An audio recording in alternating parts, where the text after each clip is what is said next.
If you liked this clip, thank you for visiting the Light Novel Podcast channel. Remember to click like, subscribe, and the notification bell, in order to avoid missing the time when the Light Novel Podcast channel will upload the upcoming clip. If you find this story amusing, leave a comment under the video saying so and help each other like it to get to 1,000 likes for me. Let's listen to the rest of this sentence. The ad channel has extremely few likes and followers. Chapter 1051, The Fall of Falcon. 69. After battling the harrowing corrupted Titan for 3 long months, St. Tyrus of the White Feather clan had finally been defeated. Even though she had miraculously managed to survive, with Skytide incapacitated, there was no one left to stop the Winter Beast from advancing on the city. The Titan was already moving closer to the largest and only siege capital left standing in the region. The temperature was falling, and the winds were picking up, heralding the descent of a terrible blizzard. Inevitably, a series of disastrous events was bound to happen. The first of these events, and the catalyst that sparked the chain reaction, was the withdrawal of the White Feather clan from the Antarctic Center. They had been sent here to support the first evacuation army on behalf of the great clan Valor, but were not part of it. Naturally, their first priority was to preserve their saint's life. Even if the awakened of White Feather had decided to stay, for whatever reason, Army Command would have insisted that they retreat in haste. The life of an allied transcendent was too precious of a resource for the government, too. As the clan's compound turned into a hub of frenetic activity, with everyone hastily preparing for departure, Sunny and Jet were left to their own devices. After their conversation with Roan ended, they found themselves all but ignored by the hurrying members of the clan. No one even remembered to shoo the two ascended away. They were not in a hurry to leave either, mostly because neither of them really knew what to do. The situation had changed too fast, and too dreadfully. Sunny felt lost and resigned, and although Jet was trying to hide it, he could see that she was shaken, as well. The two of them found a place out of the way and just stood there for a while, silent. Eventually, Sunny said, "Roan is wrong. It's not all over. Even without Tyrus, we still have a transcendent. You, me, Bloodwave, we should be able to give the Winter Beast a fight. We already killed one Titan, so why can't we kill another?" Jet somberly shook her head. There's an abyssal gap between a fallen Titan and a corrupted one, in terms of power. Tyrus was not able to fight the Winter Beast because she was a transcendent. She was able to fight it because she was a transcendent whose aspect countered the creature's powers, and an astonishingly steadfast one, at that. Even then, you don't really understand it, do you? Sunny frowned. I guess not. What is it exactly that I don't understand? Soul Reaper let out a grave sigh. Sunny, there's currently around 30 million people left in Falcon, as well as 20,000 soldiers. There are also 1,000 or so awakened veterans. However, all of them combined wouldn't be able to do anything against a corrupted Titan. Even if there were 10 times more, the result would be the same. Yet, Tyrus alone held the creature back for 3 months. What does that mean? He stared at her silently for a while, then turned away with a dark expression on his face. It means that one saint is worth more than 30 million people, 20,000 soldiers, and 1,000 awakened. A corner of Jet's mouth twisted slightly. Smart. Sunny shook his head. What are you getting at, though? The hint of a smile disappeared from Soul Reaper's face. She lingered for a few moments, then said, I am trying to tell you that there are no you, me, and Bloodwave.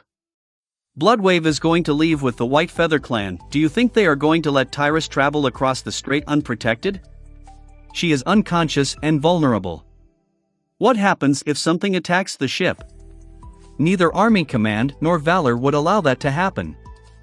So, the House of Night will do their best to protect the most valuable asset, which means that Bloodwave won't be here when the Winter Beast arrives. Sunny gritted his teeth, trying to suppress the blinding fury that threatened to consume his mind. This is such crap. Jet's face twitched, but she calmly shook her head. No. It's simply resource management. Sunny stared at her with bewilderment for a few moments, then suddenly laughed. So, what? This is it? it really is all over? What about the rest of the poor fools who are still stuck in this city? Soul Reaper remained silent for a while. Then, she said evenly. Well, there are 30 million people left here. With the current speed of evacuation. If the winter beast comes tomorrow, 20 million will die. If it comes the day after tomorrow, 10 million will die. Theoretically. Of course, in reality, things are not going to go that smoothly. Sunny gave her a dark look. How so? Jet sighed. Something like that. It won't remain a secret for long. As soon as the rumors spread, this whole city will go crazy. Evacuation queue? Forget about it. People will be storming the port and jumping off the cliffs. It's going to be pandemonium. Sunny opened his mouth, startled by her callousness. However, it only lasted a moment. He was just as jaded. After all, if he had used his brain for a moment instead of allowing himself to be rattled, he would have come to the same conclusions. He cursed. So what are we supposed to do? The two of us, I mean. I refuse to believe that there's no way to slow down the winter beast. Come on. We just need to hold it off for a couple of days. Soul Reaper gave him a long look. After a while, she said. Sunny, you might survive the descent of the winter beast. Maybe I can survive it, too. My cohort is gone, though, while yours is not. And your soldiers, they will definitely die. Ascended like us have no business facing a corrupted titan. As for awakened, they don't stand a chance. So, if I were you, I would make sure that they get on a ship as fast as possible. Everything else comes later. He smiled bitterly. That's it? You're a damn colonel. Can't you do something? Jet simply shook her head. Once the news breaks, my rank won't have any meaning anymore. Who cares about hierarchy in the face of annihilation? Sunny, this is going to be an every man for himself situation very soon. We are all going to have to make some choices. The best we can do is make sure that we don't regret them later. So, keep that in mind, and do your best. That's all the advice I can give. She sighed, then briefly glanced at the star insignia on her shoulder and walked away. Before she left, however, Sunny shouted. Oh, yeah? So are you going to get on a ship yourself? Soul Reaper paused. She remained silent for a few moments, then said without turning back. I sort of hate ships, to be honest. It is really a pity. And then, she left. Sunny found himself alone, staring at the empty space where Master Jet had been a few seconds ago. Shaking his head, he scoffed and turned away. What a coincidence. I sort of hate ships, too. Chapter 1052, The Fall of Falcon. Scott, 70. The first thing Sunny did was go find Belle, Dorn, and Samara. However, none of them had returned from the dream realm yet. All three were peacefully asleep in their pods, not knowing that back in the waking world, Falcon Scott was not on the verge of destruction. For now, all he could do was wait. Not wishing to waste time, Sunny tried to go through the official channels to make sure that his cohort was not going to be left out of the evacuation plans. At that point, however, things had already started going out of control. Just as Master Jet had predicted. The government complex was in a state of frenzy. The information regarding the withdrawal of the White Feather clan and the impending doom approaching the city was supposed to be kept strictly secret, but with people responsible for withholding it realizing that they themselves would most likely be left behind. There was no way for the truth to remain hidden. The news spread through the city like wildfire. With it came panic. Sunny spent some time fruitlessly trying to get the logistics officers, or anyone at all, to issue an order for his cohort to evacuate, but no one knew what to do, or even if they had authority to do anything. Worse still, as soon as St. Tyrus had been defeated, the influence the winter beast was exerting on the region seemed to have doubled in strength. Now, even the robust communication array of the siege capital was having trouble connecting the local branch of Army Command to central headquarters. Even if there was a leader who could bring order to this complicated situation, they were simply too far away. In the end, all he could get from the administrative personnel was a vague promise of a priority placement while boarding the leaving ships. They did not seem to know quite what it meant themselves, but the underlying message was clear: if he could get a spot on one of the evacuation vessels, no one was going to stop him. In fact, this was true for all the surviving soldiers of the First Army. If they wanted to leave, they could. Who was going to stop them? After all, the soldiers were armed, while the refugees were not. In the ruthless mathematics of war, their lives were also more valuable. In short, the situation had deteriorated to the point of turning into complete lawlessness. The government officers were simply unable to control it anymore. Every man for himself. Sonny was slightly stunned by how quickly the city had descended into chaos. All it took was a few hours. There were some exceptions, of course. For example, someone high up in the chain of command managed to enforce the evacuation of the wounded from the army hospital. However, no one knew how effective exactly the execution of that order would be, or how quickly the evacuation would happen. Sonny was reluctant to leave Luster's fate to chance, though. He returned to the barracks, which had turned hectic and feverish in his absence.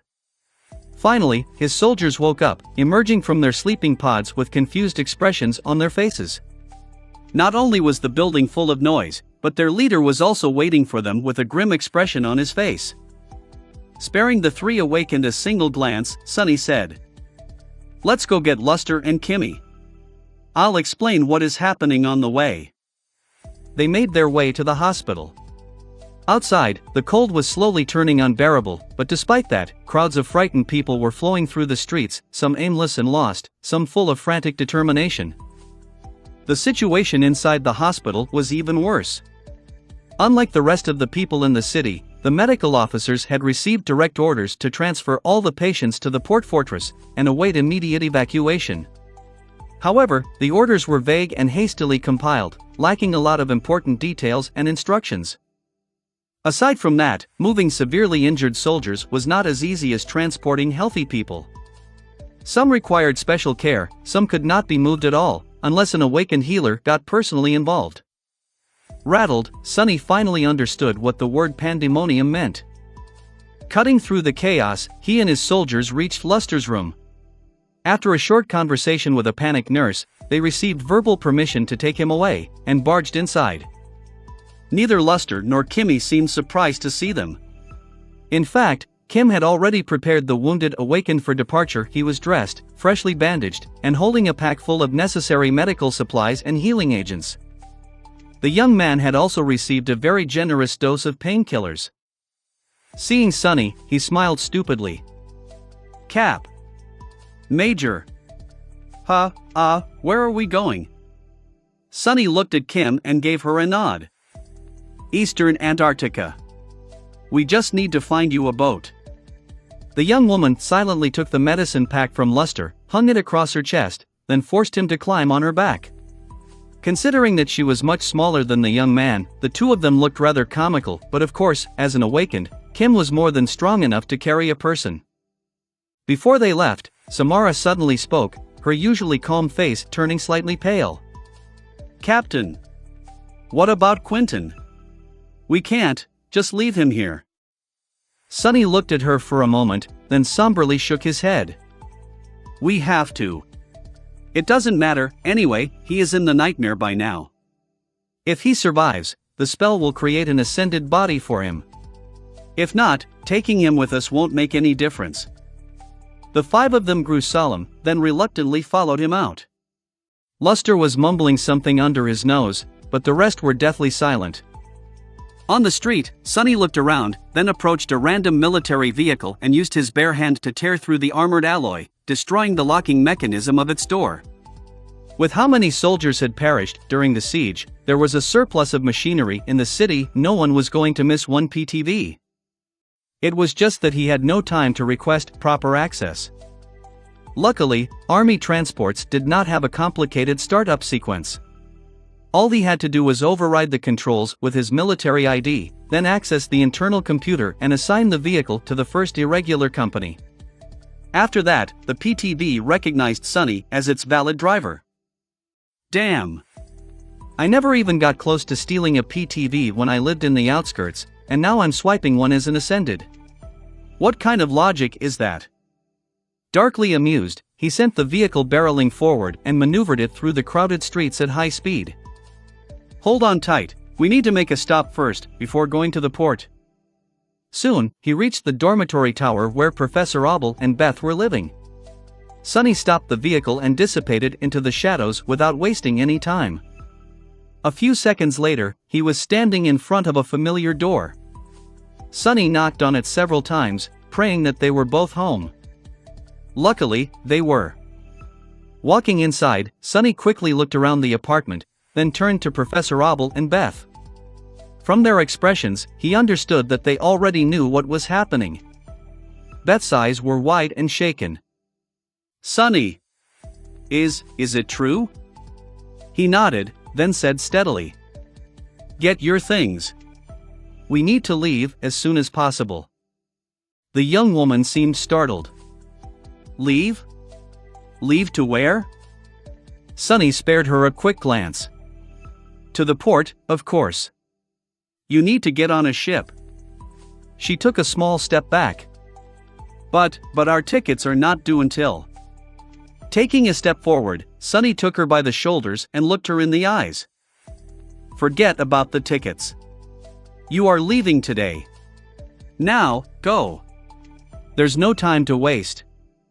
Neither Beth nor Professor Abel had a lot of things to gather, so they were out of the apartment in less than 15 minutes. The old man remained quiet throughout all that time, only speaking when spoken to. His eyes were calm, but burdened. Diving from the chilling cold into the warm interior of the PTV, Sonny checked to see if everyone had settled and drove off. Two beams of light cut through the darkness as the vehicle sped through the snow-covered streets. Once again, they were heading north, this time, toward the port fortress of the doomed siege capital, Chapter 1053, The Fall of Falcon 71. Getting close to the port turned out to be complicated. There were too many people and too many vehicles heading the same way. At some point, driving forward became simply impossible. The road was utterly jammed, which was a truly strange scene. Back in NQSE, PTVs were somewhat of a rare sight, but Falcon was brimming with military transports of all kinds. Understanding that their vehicle was truly stuck, Sonny grimaced and told everyone to get out. As they did, a litany of sounds assaulted their ears: the rumbling hum of engines, the ear-piercing wail of electric horns, the anxious shouts of countless people, all of it fused into a cacophonous cloud of noise. Around them, a vast crowd of people was flowing through the congested road, the vehicles waiting hopelessly for a chance to move forward. There were men, women, and children, some carrying bags and backpacks containing their belongings, some empty-handed. A driver of a massive transport was standing on the side of the cabin, screaming furiously for everyone to get out of his way and that he had orders to reach the port. His yells were useless, of course. Even if the crowd of people parted, there was another vehicle right in front of the transport, and another one after that, and another one after that, all similarly stuck. The people moving toward the port on foot were acting senselessly, as well. It was not like they had a chance of getting on a ship simply by reaching the fortress. Most of them had simply panicked and lost all reason. Some had not even wanted to go, but were swept up by the crowd. In any case, the mob presented a serious obstacle to Sonny. Luckily, his uniform had turned out to be good enough of a deterrent. Where he walked, a small bubble of empty space magically appeared, allowing his group to advance forward with sufficient speed. Even in this state, the people were able to recognize a master. Some moved aside out of respect and reverence, some out of fear. This is, damn. Sonny had considered himself an experienced person, and not without reason. From the starless void of the forgotten shore to the frozen hellscape of Antarctica, he had seen and lived through a lot of things, both incredible and terrifying. However, he had never experienced anything on the scale of what was currently happening in Falcon. Even the destruction of the Ivory City did not quite come close. By the time the cohort reached the northern section of the wall, he was in a grim and sober mood. Here, there was another massive gate, its wings currently retracted into the framework of the barrier. Beyond it was a vast span of concrete that led directly to the edge of the tall cliffs. Usually, There would be several organized lines of refugees waiting for their turn to use the elevators, and a lot of loader robots carrying cargo to and from the fortress. Now, however, the whole space was covered by a sea of people, all frantic to get closer to the edge and get a chance to descend to the coast. Someone was still operating the elevators, but the personnel of the transfer station had clearly given up on trying to control the mob. People were pressed tightly against the alloy barriers that were meant to prevent them from falling down, and some were even trying to climb over them. Nothing but a deadly fall awaited them on the other side, but the climbers seemed completely crazed. Sunny stared at the startling scene for a few moments, then looked away. He felt a chill that had nothing to do with the unbearable cold of the polar winter run down his spine. A human mob was a frightening thing. It was even more frightening because everything had been fine just half a day ago. In such a short time, the whole city seemed to have gone mad. What are these fools hoping to accomplish? Sunny flinched. What was he hoping to accomplish? Gritting his teeth, he pushed forward through the crowd. His uniform and aura of authority cleared a path, and when that was not enough, he simply pushed people away with Sunny's strength. It was not at all hard. Remaining gentle enough not to crush anyone was much harder. His soldiers followed. After experiencing the horrors of the nightmare spell and the tempering of countless battles, they all managed to remain composed. Beth and Professor Abel, however, looked deeply rattled. Still, they followed, too. After some time, Sunny finally reached the entrance to one of the elevators. Currently, it was closed, since the platform had not yet arrived. The refugees moved slightly aside to give the awakened some breathing room. However, he could still hear their voices. "Look! A master! You there, officer? What the hell is happening? Please, take me with you. Curse you!" He kept looking forward, ignoring the yells. Some people tried to ingratiate themselves with Sunny, some cursed him out and demanded explanations. Some stupidly became overjoyed, as if the appearance of an ascendant was going to solve everything. At least it's not as cold. With so many bodies around, the oppressive cold had retreated a little. Eventually, a massive platform arrived from the bottom of the cliffs, and the barrier retracted into the ground. Sunny led his group forward, taking a place near the opposite side of it. From there, he could see the ocean and the port fortress below. There was only one gargantuan ship currently anchored near it, with several large ferries coursing between the vessel and the pier to bring people aboard. The port itself was as crowded as the transfer station, and so was the pier. The situation inside seemed even more chaotic than here. After around 2,000 people and several large transport vehicles entered the platform, the barrier rose once again, and the elevator plummeted down. It seemed to be moving at a greater speed than usual, causing several passengers to yelp in fear. However, the platform safely reached the bottom of the cliffs in less than a minute. There was a walled road leading from the elevators to the port. Half of it was designated for pedestrian traffic, half for the vehicles. That road was congested as well, but further away. Sunny noticed soldiers standing watch above it, carrying out their duty with lost expressions on their faces. Luckily, no nightmare creatures had chosen today to attack the city from the coast. "Let's go." Glancing at Kim, who was still carrying Luster, he continued toward the port. It took some time to reach it, as well. The closer they got to the pier, the more frantic the atmosphere became. Some of the people here arrived after the terrible news of Skytide's defeat had spread, but some had been here even earlier, happily waiting to be brought away to Eastern Antarctica as per the government queue. Now, their chances of getting a spot on the ship were suddenly uncertain. But we were scheduled to be relocated today. Look! We have tickets. Get the hell out of my way. Sir! Please, just let me through. When is the next ship arriving? When is? The port officers were desperately trying to create some semblance of order, but it was useless. Still, only so many people could get aboard, so there were soldiers standing guard at the entrance to the pier, and a barrier of alloy mesh that slid up and down, letting groups of refugees proceed further from time to time.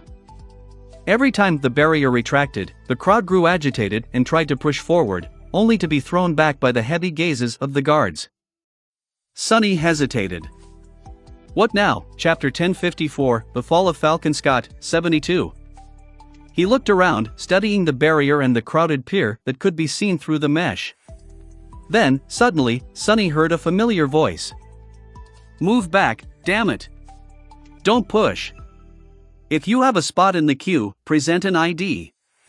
If you are a member of the First Army, come that way. Get a hold of yourself and behave like people.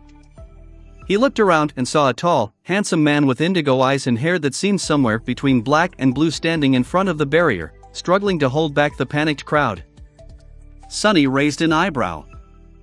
Pushing closer to the man, he called out. Neve? What the hell are you doing here? The man, it was indeed Master Neve of the House of Night, blinked a couple of times, then looked in his direction with a confused expression. Sonny? Gods, it's you. What are, doesn't matter. I'm now in charge of boarding, I guess. Sonny led his group to the barrier, stopping right in front of the Nightwalker.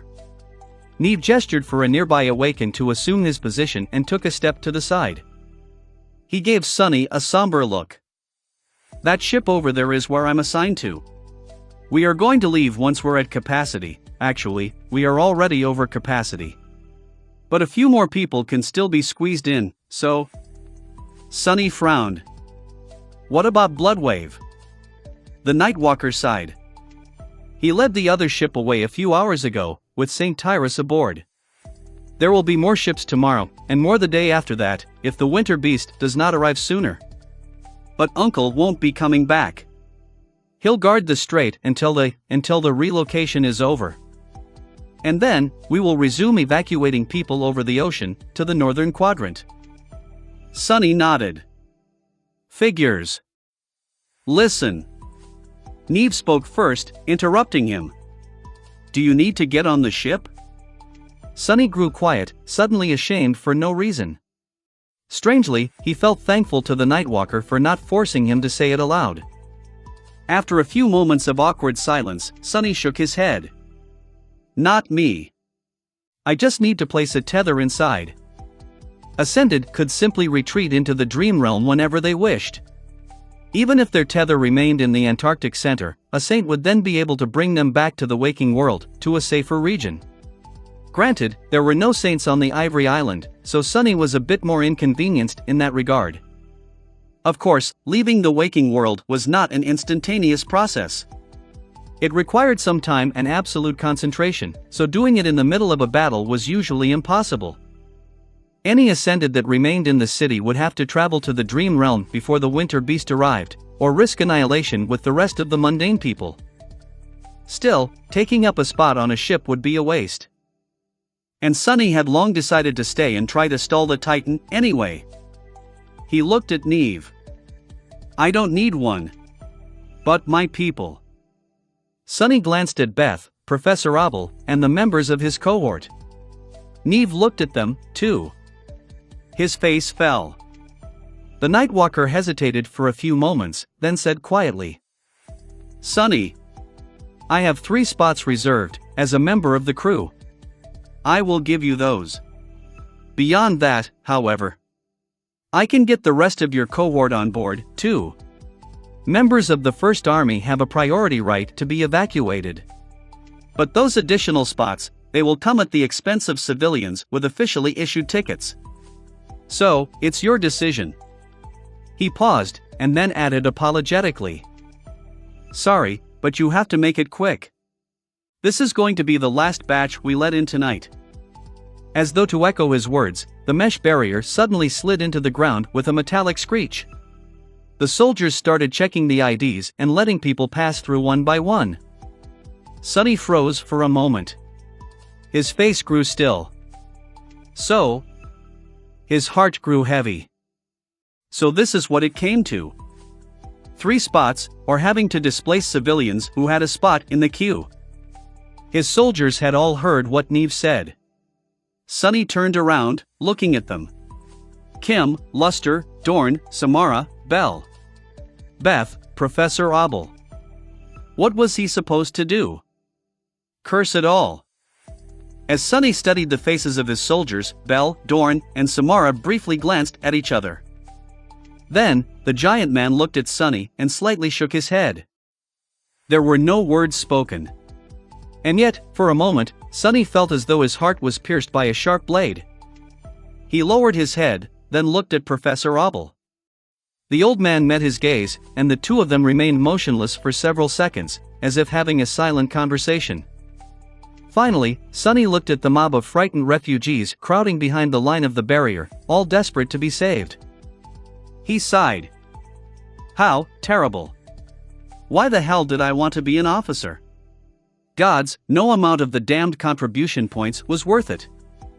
Then, Sunny straightened his back and said confidently, Beth, Professor Abel.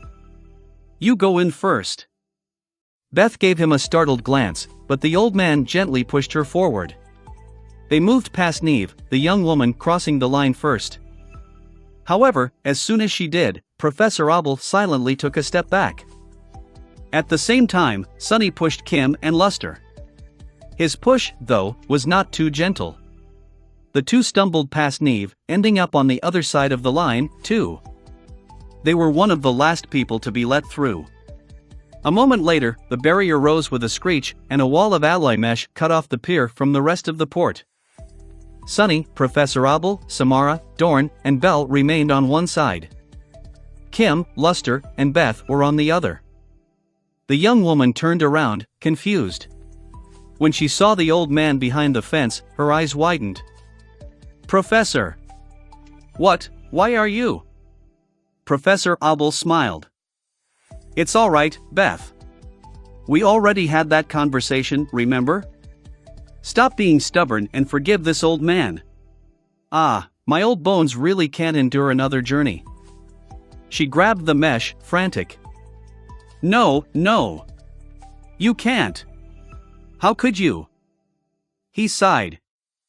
I only have a few more years left to live, at best. Beth.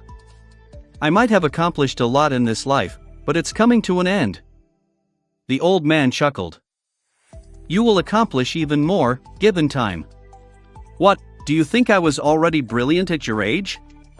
Gods, no. I barely knew how to tie my shoes. Letting someone young take my place is a privilege of mine, especially someone like you, or awaken Kim over there. Beth stared at him for a few long moments, her eyes glistening. Then, she turned to Sunny. Sunny, what about? He scoffed. I'll be fine. It's like you don't know me. There's not a single selfless bone in my body, so you don't really have to worry about my safety. At that point, Kim finally spoke. Captain.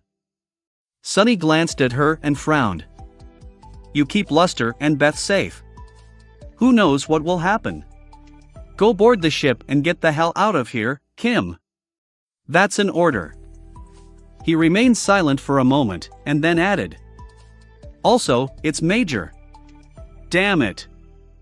And that was that. Soon, Kim, Luster, and Beth boarded a ferry and were taken to the towering vessel. Sunny and the rest remained in the doomed siege capital. In Falcon, Scott. The air was getting colder and colder. Chapter 1055, The Fall of Falcon, Scott, 73. After things were settled, Sunny did not really know what to do. Professor Abel wanted to go back to the dormitory for now, so Sunny asked Belle, Dorn, and Samara to take the old man there. After that, they were supposed to return to the barracks. Left alone, Sunny remained motionless for a few minutes, then used Shadow Step to sneak aboard Neve's ship. Placing a tether there did not take him much time. After the invisible mark was created, he used the same method to return to the port fortress. It was already night, of course. Night and day were absolutely the same during the long winter, here in Antarctica. Still, it meant that the winter beast would arrive in around 12 hours, at the earliest, and in no more than 40 at the latest. Sunny slowly made his way back to the elevators. No one was moving in the opposite direction of the port, so he did not have to force his way through the crowd. He just walked slowly, moving aside to let vehicles pass from time to time. The elevators were going up entirely empty, as well. His lonesome figure startled the crowd of people waiting for the platform to arrive at the upper transfer station. Sonny spared them a heavy glance, then sighed and dissipated into the shadow. He had no desire to travel through the mob again. To waste as little essence as possible, he simply glided through the darkness and appeared some distance away, in the shadow of the city wall. Then, he used a lift to reach the battlements and finally escape the panicked sea of people. From here, he could see the vast expanse of the city. Falcon was bathed in darkness and suffused with stark artificial light. Snowflakes danced in the frigid air, and above it all, the ghostly aurora swirled like a celestial river of ghostly flames. Countless stars shone coldly high above. Sonny looked at the dreamlike scene for a few moments, then sighed. How come it looks so beautiful?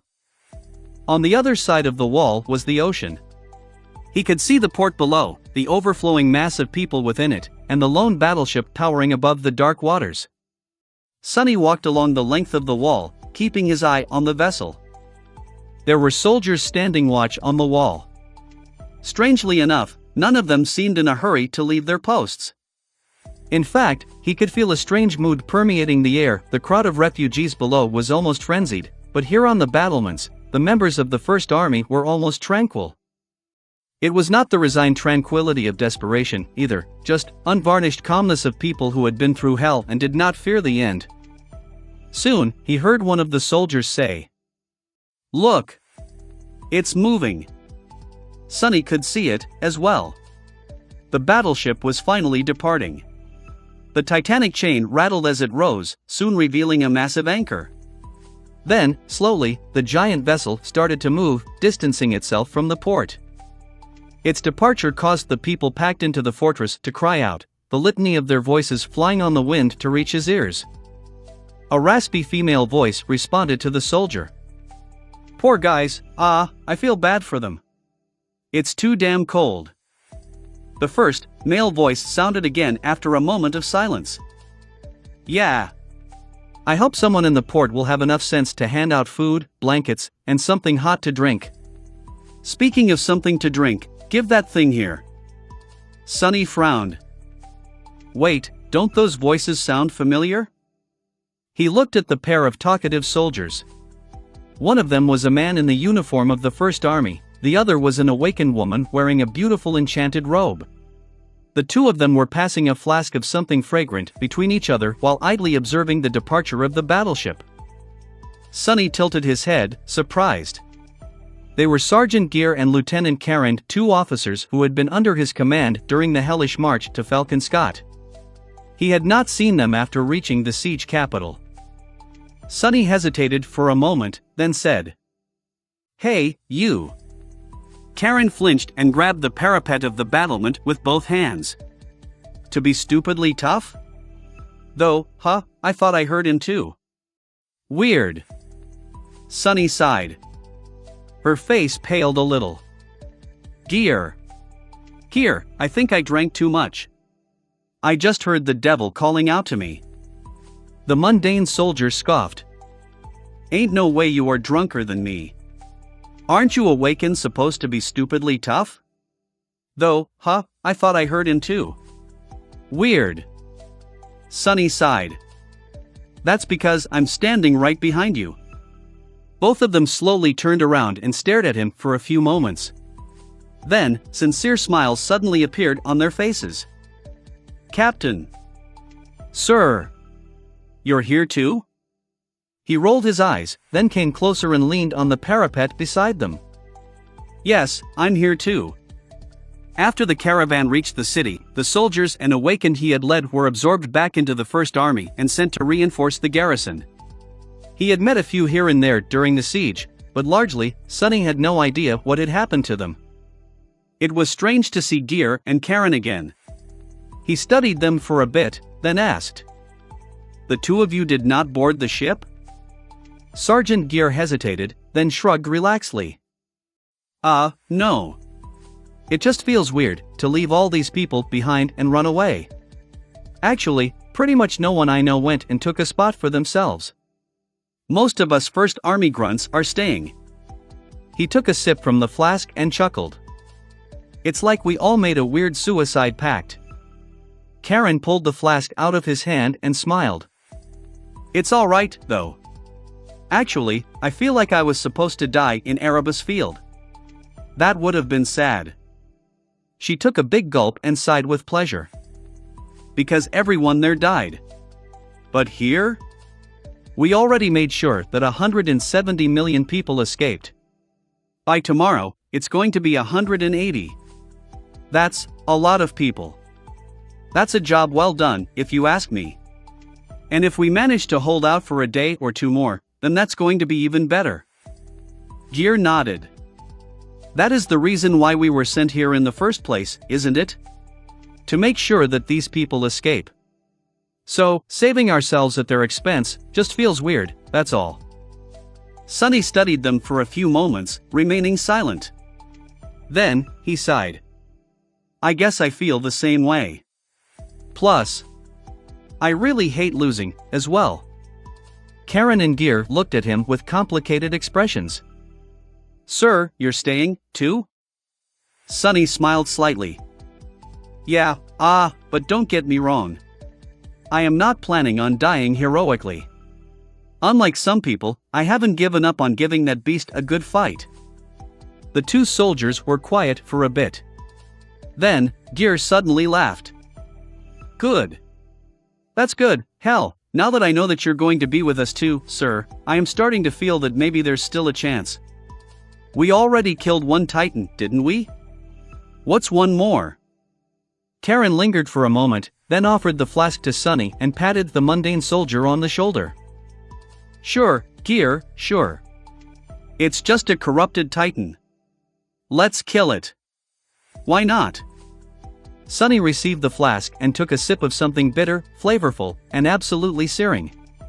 He grimaced and coughed, feeling his eyes turn wet with tears. Gods, what the hell are they drinking?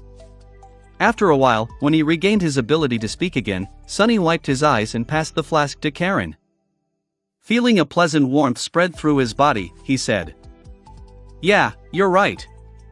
It's just a corrupted Titan, Chapter 1056, The Fall of Falcon 74. It was already morning by the time Sonny made his way to the dormitory tower where Professor Abel was staying. The cold had gotten even more oppressive, and the wind was like a sharp knife that cut ruthlessly against his skin. It was rather strange. Soon after the news of the winter beast's inevitable attack spread through the city, the whole population seemed to have gone moral.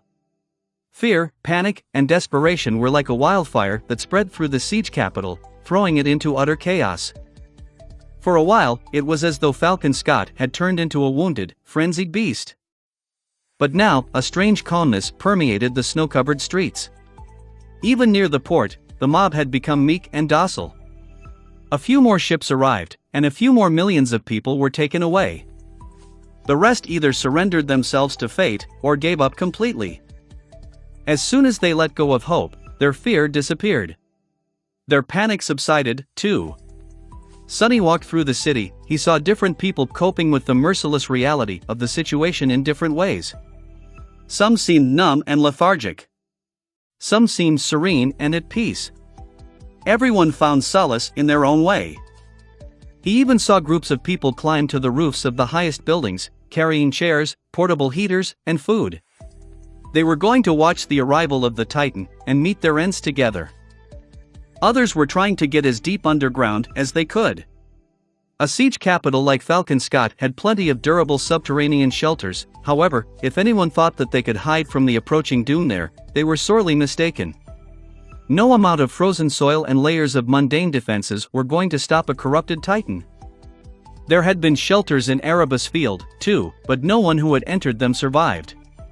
And Goliath was in no way a match for the winter beast. As for Sonny himself, he had not given up yet. He still had some will to fight left in him. He had spent these hours trying to come up with a way to, if not defeat the abominable horror, then at least tie down and stall it. Sadly, Sonny saw no way to win, no matter how hard he looked. The enemy was just too strong, and his bag of tricks was all but empty. There was no time to prepare anything, and even if there were, he was not sure. that he would have been able to pull another miracle out of thin air. Killing Goliath was already an astonishing feat. In the past, before the transcendence of the first saints, it had taken all of clan valor decades to slay a fallen titan. But Sunny destroyed the dreadful stone colossus in a single second. If he had been a couple seconds slower, the city would have probably already been destroyed. That was how terrifying titans were. The further one walked on the road of ascendance or corruption, the greater the distance between individual steps. There was a vast chasm between a terror and a titan, and an even more boundless abyss between a fallen and a corrupted one. Sunny had not come up with a single good idea. His own strength was insufficient, and there was no one stronger around to borrow it from. Is it really hopeless? Despite it all, he was reluctant to accept that fact. And yet, a shadow of doubt was weighing on his heart. As Sunny was approaching the dormitory tower, his thoughts wandered to Gear and Karen. His mood turned dark as he remembered all the people he had brought to Falcon Scott, and how much effort had gone into preserving their lives. Where were they now? The nameless sleeper, the kid who had called him uncle once, the brave soldier who had lost his arm to the devouring cloud. Had they been evacuated? Or were they still out there, somewhere, within the doomed city? Most of the 200 million people had already been evacuated, so the chances of that weren't high. Standing in front of the entrance to the dormitory, he looked at the piles of snow on both sides of it. The man who had been so happy to give him a sandwich, was he and his wife safe? And countless others. With a deep sigh, Sunny entered the tower and made his way to Professor Abel's apartment. The old man met him with a calm smile. "Master Sunless. Come in, come in." By now, there was no one inside the apartment except for the old man. The two of them remained silent for a while. Eventually, Professor Abel sighed. "I wanted to thank you. Some time ago, I made a request of you, to not choose to save my life over someone else's. Back then, you didn't agree. I am glad that you changed your mind." Sunny looked at the old man with a bleak expression.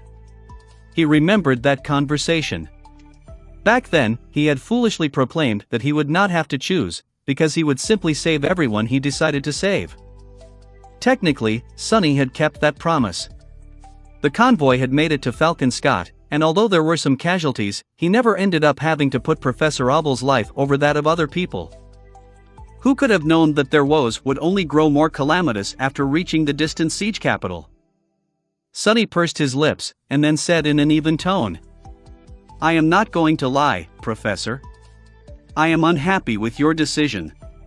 After all the effort I've put into keeping you alive, you still chose to stay. It makes me feel as though all those struggles of mine were meaningless." They had not been, of course. Tens of thousands of people, and maybe even millions, were alive because of what Sunny had done. But millions of people were faceless. To him, Professor Abel had long become somewhat of a personification of all the mundane humans the First Army was meant to save him and Beth. The old man smiled wistfully. "I knew that you would feel that way. People who are as principled as you, young man, are a rare breed. They can't help but feel responsible for the entire world. However, the world is too vast, Major Sunless. You can't defeat it all by yourself. And you shouldn't be forced to, either." Sunny looked at him with surprise. "Now, that is very amusing." He couldn't help but snort. "Principled? Me? Professor, you are deeply mistaken. I have no principles to speak of. I am just stubborn, spiteful, and a little bit mad. That's all there is to me." The old man laughed. "If you say so, young man, anyway, you must be really busy. I won't keep you. However, I do have one last favor to ask. Would you mind escorting me to the communication array? My work schedule is technically suspended, but a bunch of us old engineers decided to gather there. Who knows, maybe we'll even manage to restore function to the whole thing. In any case, it will be an extremely interesting problem to solve. I already have a few ideas." Sunny stared at him for a few moments, then silently nodded. Together, they left the dormitory tower and ventured through the streets of Falcon Scott, chatting idly as they did. Time seemed to slow down a little. Nevertheless, they eventually reached the base of the communication array complex, where a dozen or so old men and women were standing waiting for the latecomers to arrive. Some of them waved to Professor Abel, calling out to him with boisterous voices. The old man waved in response, then turned to Sonny and smiled. "We're here.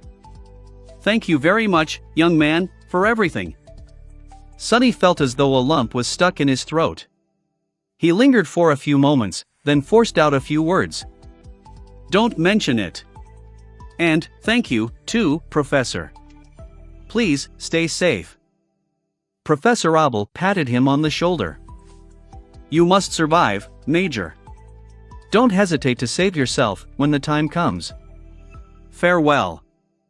With that, he smiled one last time, then turned away and headed to the other old engineers. They welcomed him with friendly greetings. Sonny remained motionless for a while, then turned away too. Damnation. Grilling his teeth, he shivered in the cold and started walking. The shadow weighing on his heart had become heavier. /main chapter 1057, The Fall of Falcon Scott, 75. He found his soldiers calmly preparing for the nearing and most likely their last battle. Sonny had chosen the members of his cohort based on their mental resilience, but even still, he was surprised and slightly disturbed by how nonchalant all three seemed. Samara had lost her rifle, but was now in possession of Kim's carbine. She was sitting on an alloy crate, silently charging one bullet after another with essence. Bell was sharpening his sword with a vague smile on his face. Memories did not need to be sharpened, but the swordsman had a habit of doing so anyway. Dorn had been wounded by the scavenger. The deep cut on his chest had already been dealt with by an awakened healer, but he was yet to fully recover. The giant man was moving his shoulder through a set of stretching exercises, wincing from time to time. His sledgehammer was nearby, its handle leaning against the wall. When Sonny entered, the three awakened glanced his way and saluted. "What's the news, sir?" He shook his head. "No news yet. If we're lucky, the bastard will show up tomorrow. If we're not, it will be here today."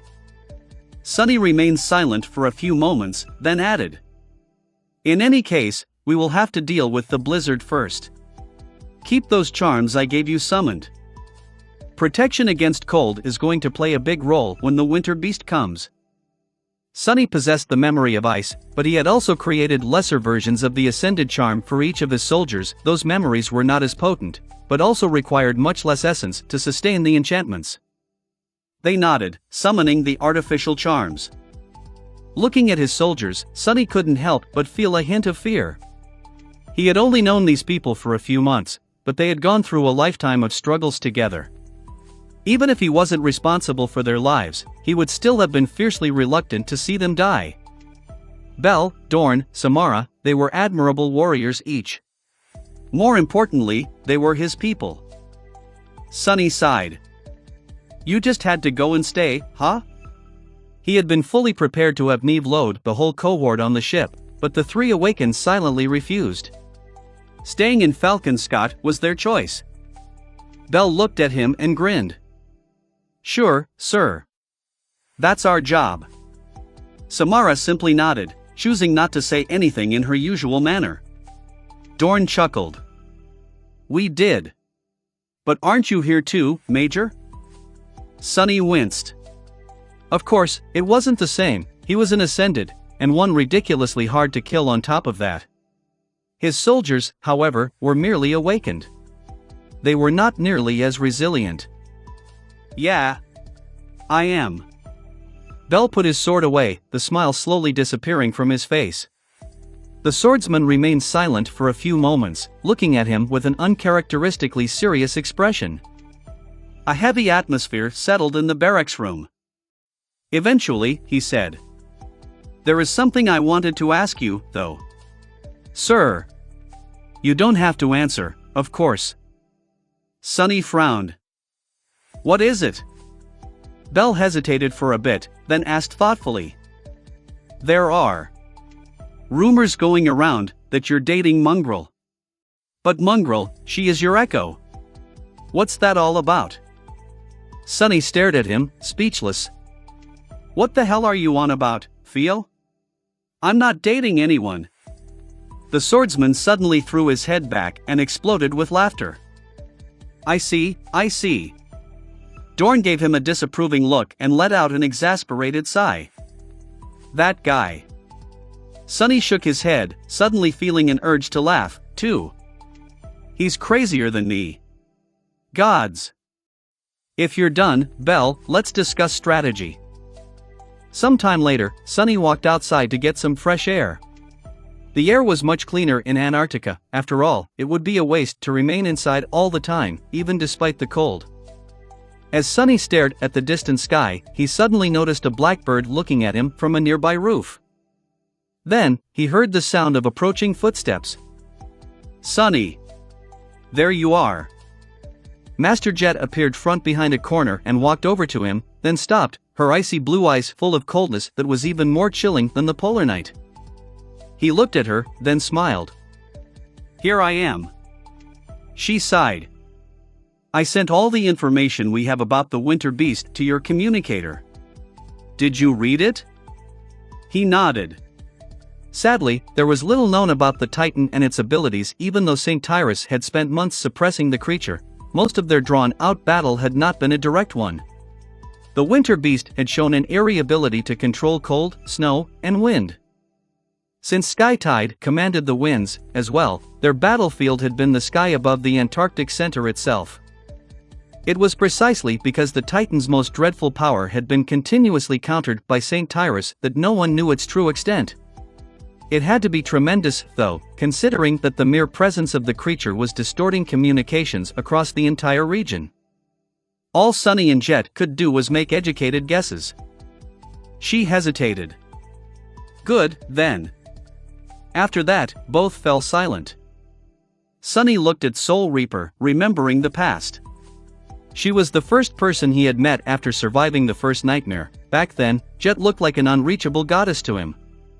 Seeing her cold beauty, he had been stunned. Luckily, she promptly slapped some sense back into him. After that, Master Jet was always in the background of his life, arguably saving it on more than one occasion with her advice and slightly jaded wisdom. And now, they were equals. It was funny, the two of them had only met a few years ago, but Sunny felt as though he had known Jet all his life. Maybe because those years felt like several lifetimes. He sighed, then suddenly asked. Master Jet. I've always wanted to ask. Why did you really join the government? Considering your abilities and character, the legacy clans probably showered you with offers, and incredible ones, at that. Well, you must have received a special strategic asset designation, as well. They had briefly talked about it in the past, but Sunny always felt that he did not know the full truth. Soul Reaper looked at him with a surprised expression. What? Where did this come from? He chuckled. Just curious, that's all. Jet remained silent for a bit, then scoffed. Well, all right. But you are really overestimating me. A special strategic asset? I wasn't even designated as a simple strategic asset. Sure, my aspect was a dangerous and unique one, but other than that, I was completely unremarkable. I was foolish, timid. And unsure of myself, too.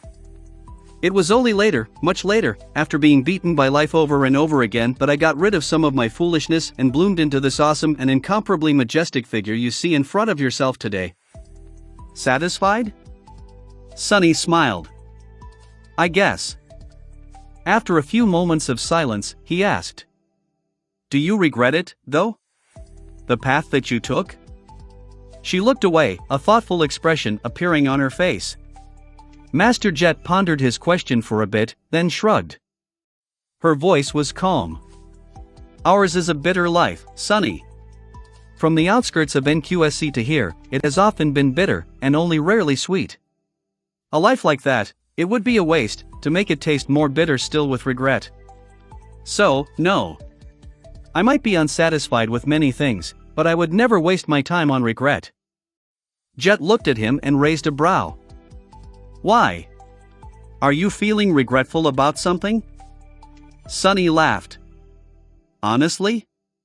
Right now, I am regretting pretty much every single decision I've made in my life." She stared at him blankly, then rolled her eyes. "Well, get over it. We have a Titan to fight." And so they did. The temperature continued to plunge, and the winds grew more and more frenzied, howling through the streets of the siege capital like hungry wolves. Faster than everyone had hoped, only a few short hours later, the winter beast had reached Falcon Scott.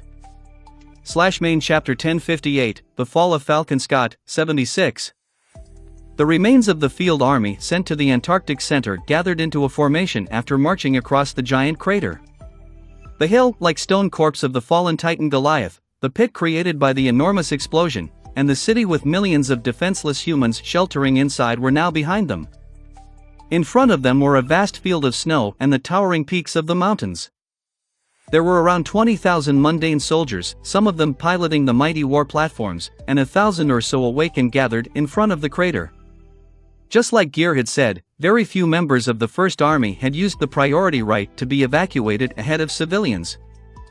Most had remained, and were now preparing to face a dreadful foe: the Winter Beast. The plan of the battle was rather simple. The creature's physical body was rumored to be hidden at the heart of the blizzard, protected by hurricane winds and murderous cold. To prevent it from reaching the siege capital, the army was going to advance into the snowstorm and confront the Titan. Neither mundane soldiers nor the awakened had any hope of actually damaging a corrupted nightmare creature. Luckily, an abomination that mostly relied on unnatural powers to kill its prey could not be too formidable in a physical confrontation. The few masters who still remained with the army had a good chance of wounding, or even slaying it, if they could get close enough. The role of the soldiers and the awakened was to bury the Titan under their bodies and distract it, hopefully giving the ascended an opportunity to strike. No one knew if the plan had even a theoretical chance of working, but it was their best chance. Aside from Sunny and Jet, there were two more masters who had both survived the previous weeks of the siege and chosen to stay and fight. The four of them were spread across the formation, each commanding one of the 4 brigades. Nightmare was still slumbering because of the wounds he had received during the previous battle, but Saint, maybe due to the mantle of darkness, had already recovered. However, Sunny did not summon her yet. He wanted to keep his strongest weapon at hand in case things went wrong. If the army was unsuccessful in their desperate gamble to breach the wall of the blizzard, he would send one of his shadows ahead, to allow the taciturn knight to emerge from it near the Titan and engage the abomination in battle. That was his last resort. Even still, Sunny did not know if Saint would be able to do anything. That was the main problem, none of them knew anything for sure. The Winter Beast was just too unknown and mysterious. Chances were, every single one of them would die long before catching a glimpse of the Titan's true body. Curse that fiend! Sunny was standing in front of the brigade of grim-faced soldiers who were now under his nominal command. The members of his cohort were right behind him, and behind them were the rest of the awakened. The mundane soldiers were at the back of the column, comprising most of it. All of them were looking ahead, struggling against the cruel winds. In front of them, a cloud of snow was descending from the mountains, slowly blotting out the sky. It was like a swirling white wall was slowly erasing the world. With each second, the winds were growing stronger, and the terrible cold was becoming more unbearable. The blizzard was coming. Sunny sighed, then looked over his shoulder. Get ready! Without Kim, the members of his cohort lost the ability to borrow his sight. Each of them had summoned a luminous memory, and so had the rest of the awakened in the brigade. The mundane soldiers, too, were equipped with various light-producing devices. Beams of powerful spotlights shot into the darkness from the shoulders of the towering MWPs. The brigade appeared like a river of light in the middle of a sea of darkness. The harrowing snowstorm was getting closer and closer. Advance! Sunny took the first step forward, and the soldiers followed. The war platforms prepared their flamethrowers since the Titan's most fearsome weapon was cold. Today, these armaments were more valuable for their ability to create heat, not for their destructive potential. On both sides of the brigade, 2 more rivers of light flowed forward, one commanded by Soul Reaper Jet, one by an ascended that Sunny had met a few times, but did not really know. A few moments later, the snow was upon them. Sunny shivered, feeling a merciless chill permeate his body. Even with his elemental resistance and the help of the memory of ice, he was shocked by how ferocious the cold was. He could only imagine how terrible it was for the rest of the soldiers. It had never been the same the previous times Sunny encountered the wandering blizzard. Now that St. Tyrus was not suppressing the winter beast, it had fully unleashed its power, causing the world itself to become its tool. This snowstorm was not an aftereffect of the Titan's presence on the landmass either. It was directly created by the frozen horror. In fact, the snowstorm itself was the horror. It was as much a part of the winter beast as the physical body hidden in the heart of the blizzard was. In that regard, the corrupted Titan was much closer to the dark sea of the forgotten shore than it was to a simpler creature like Goliath. For a moment, Sunny wondered if there was something secretly hidden at the heart of the cursed sea, as well. Flamethrowers. The MWPs walking at the sides of the column extended their arms, sending long streams of fire crisscrossing above the formation. It was as though a flaming cage was created around the brigade. For a few moments, the cold receded slightly.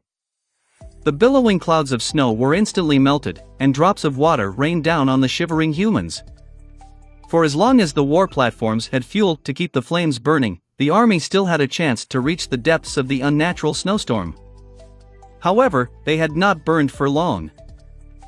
Main Chapter 1059, The Fall of Falcon Scott, 77. 1059 The Fall of Falcon Scott, 77. It was all a gamble. A dire, dangerous, deadly gamble. The soldiers of the First Army were betting their lives against the winter beast without even knowing if they would be able to reach it, let alone hurt it. They might have made that gamble out of desperation, but they had also made it out of necessity. All of them had received a chance to leave, and all of them turned it down.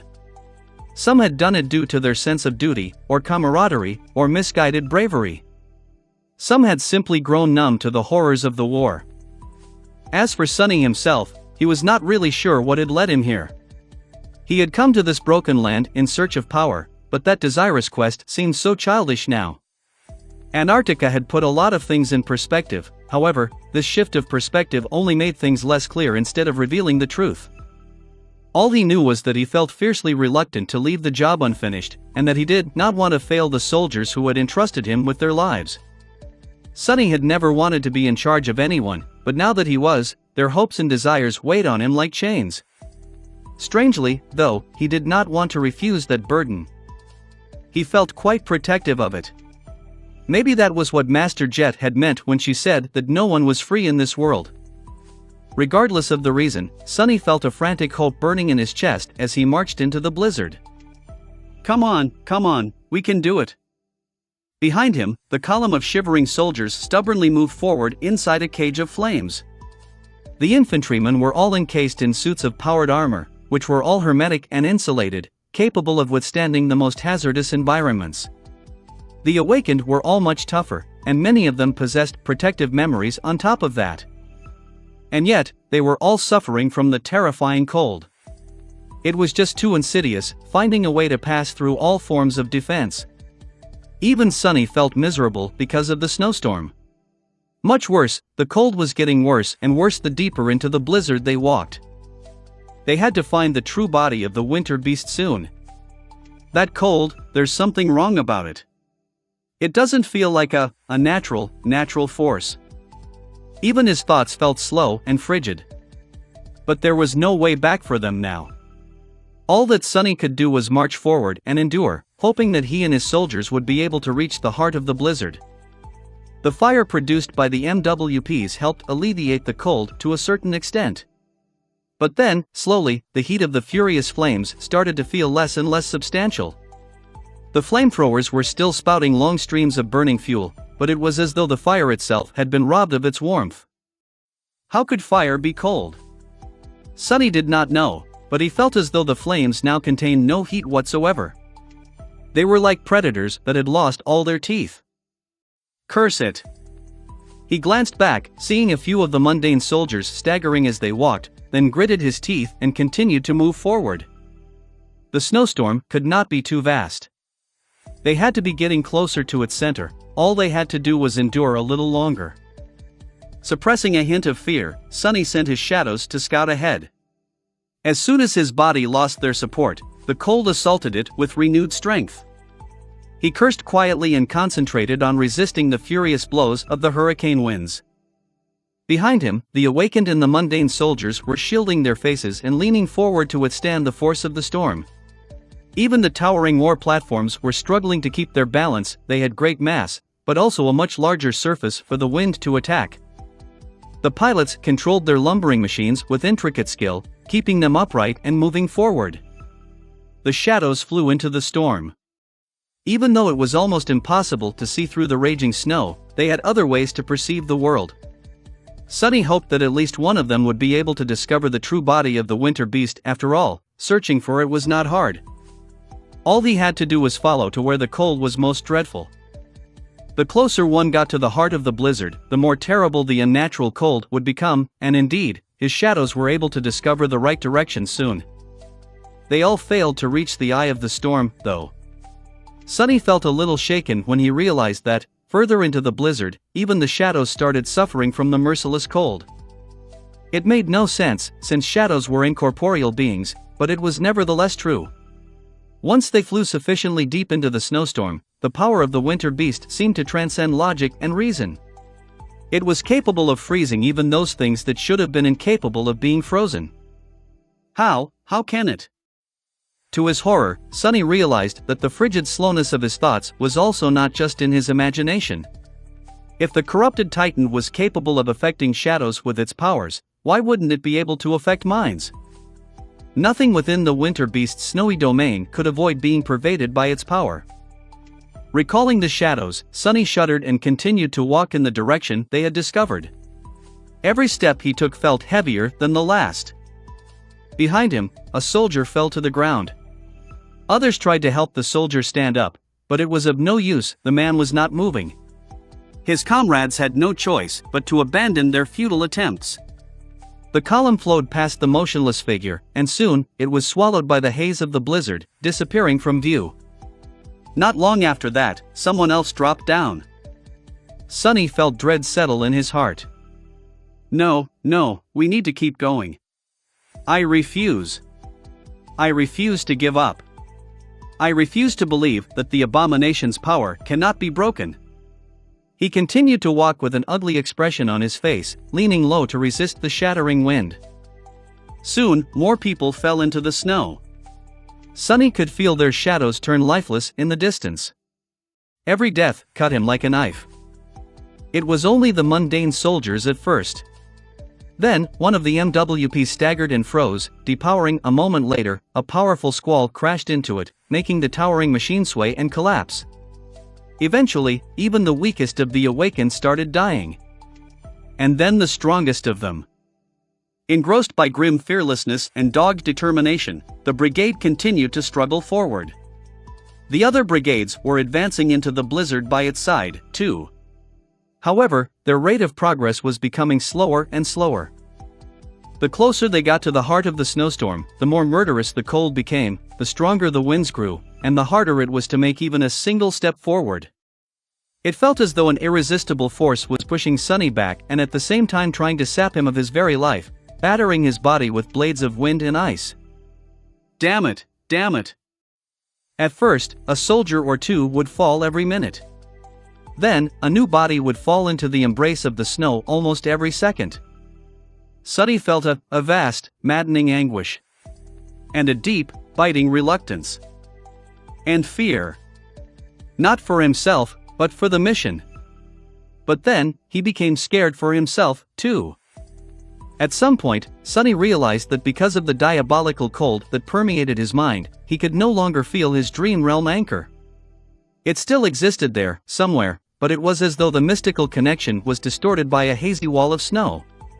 Sonny could not sense the anchor, and could not reach for it. He had nowhere to run, just like the rest of his soldiers. Are we going to lose, just like that?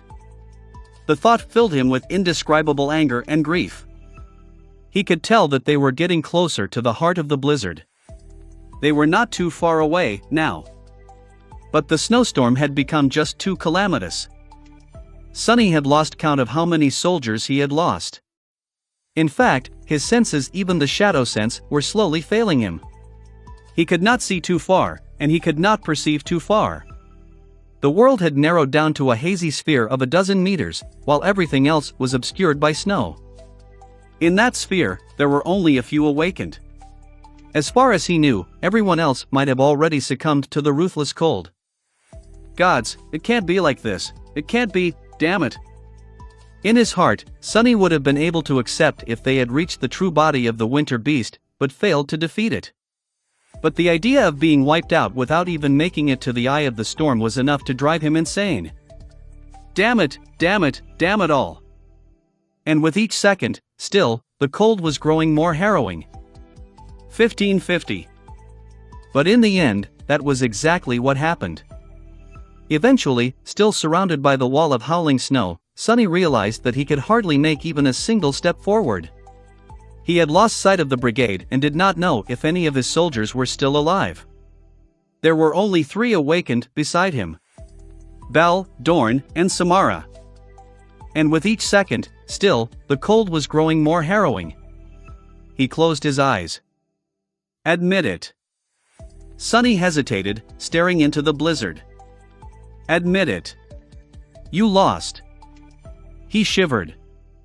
You fool, what else did you expect would happen? It was almost as if the sin of solace was talking to him. But, no, those were only his own thoughts. He had not even summoned the jade sword yet. His own thoughts were much more damning. Sonny let out a soft sigh, then turned around and looked at his soldiers. The members of his cohort were standing close to each other, bits of ice covering their hair. Their luminous memories had grown dim and weak, and their lips were blue. Their eyes, however, were much more calm than his own. Sonny studied their faces for a few moments, trying to come up with a solid thought.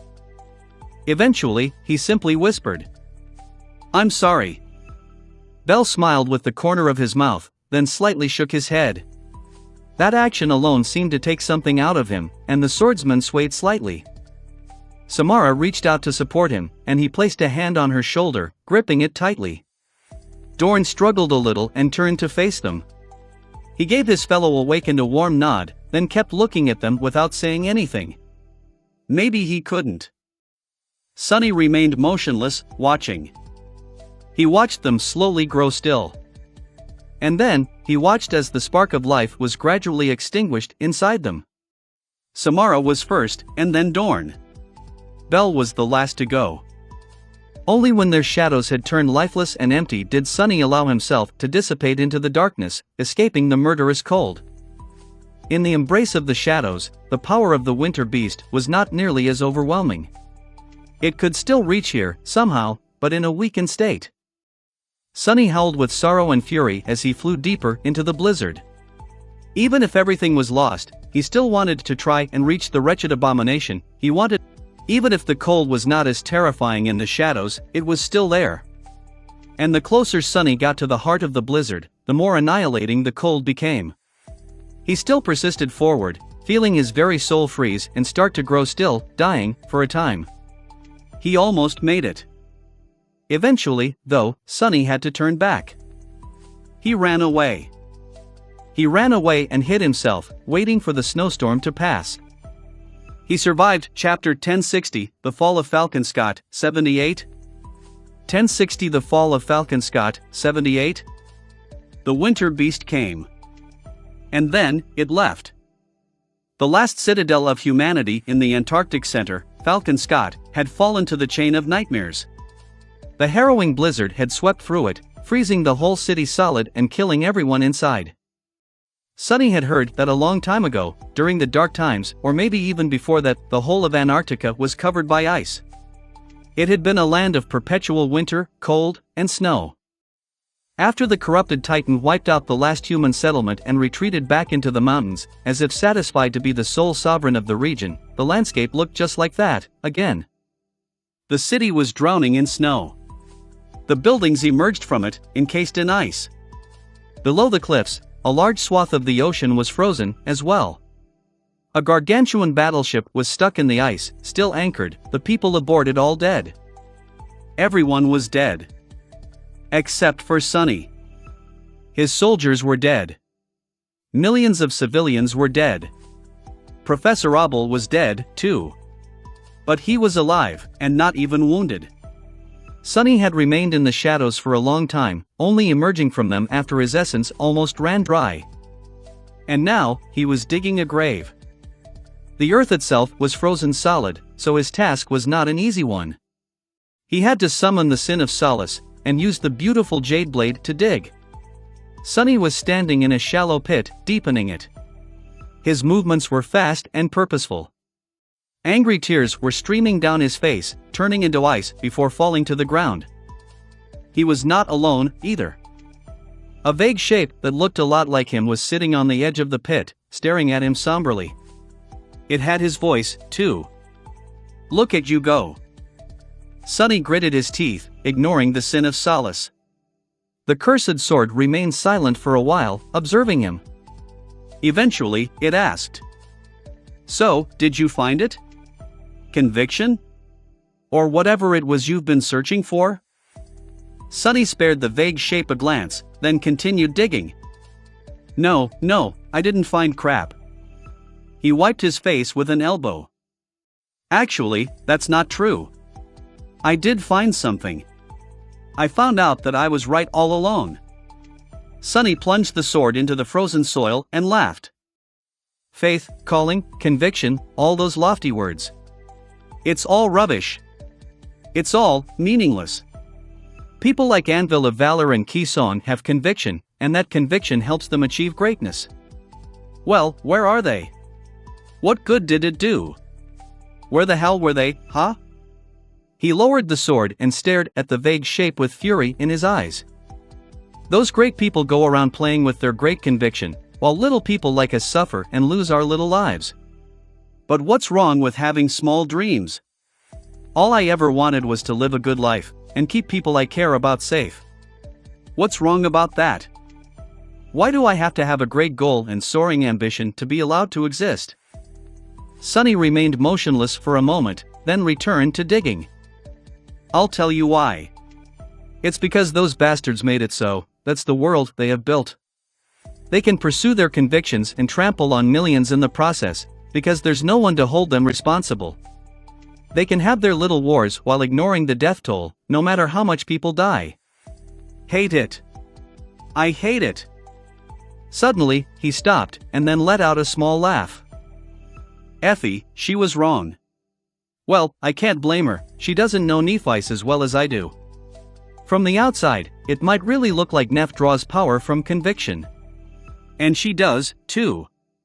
But the truth is so much simpler. I mean, she told me herself.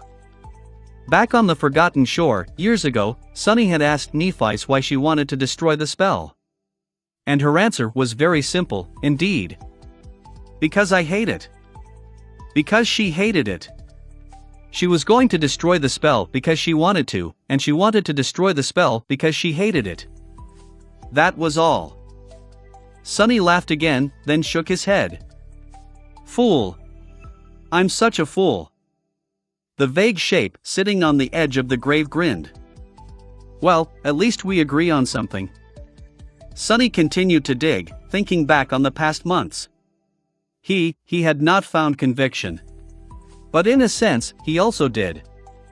I don't need it. I know what I value, and I know what I want. It might not be much, but it's enough. I am who I am, and who I am is enough.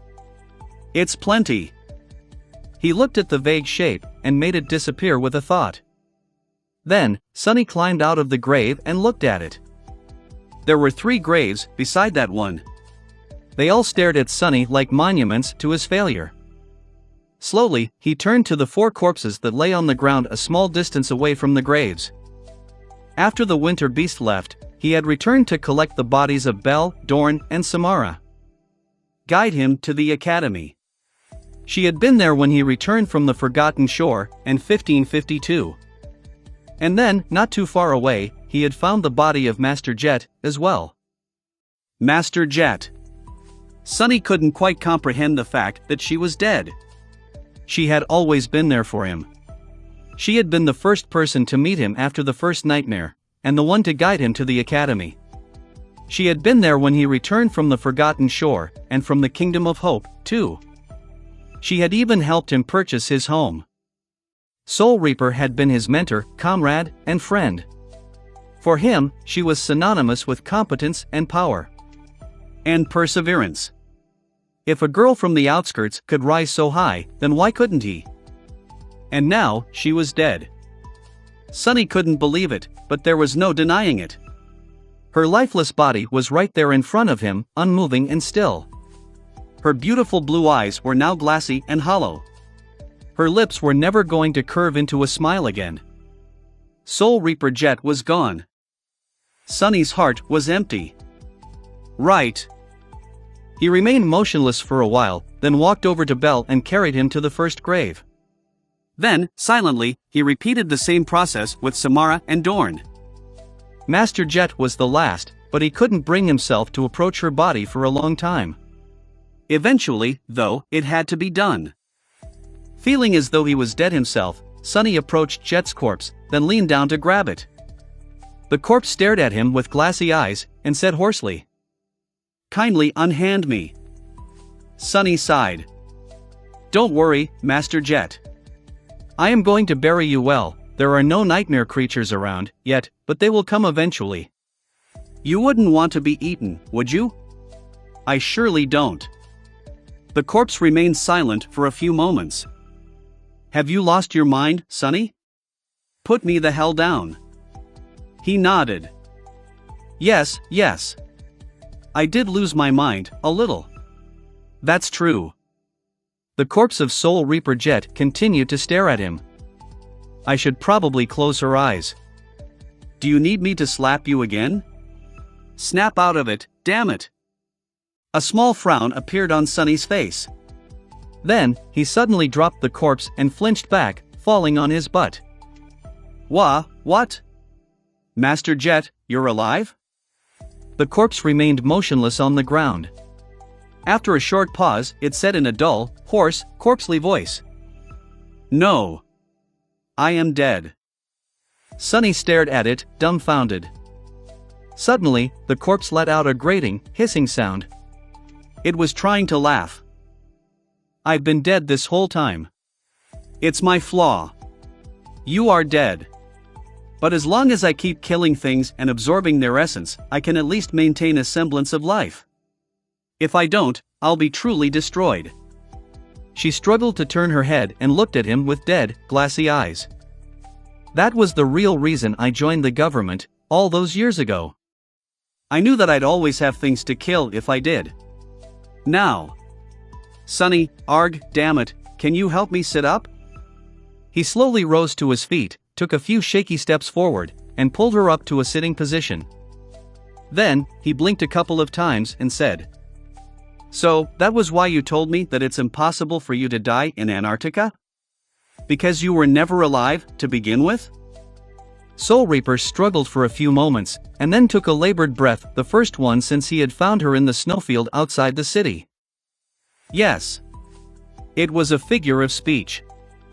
Both of them remained quiet for a while, not knowing what to say. Then, Jet suddenly turned her head. Her eyes glistened a little. "Sunny, look. Look there." He turned around, not knowing what she wanted him to see.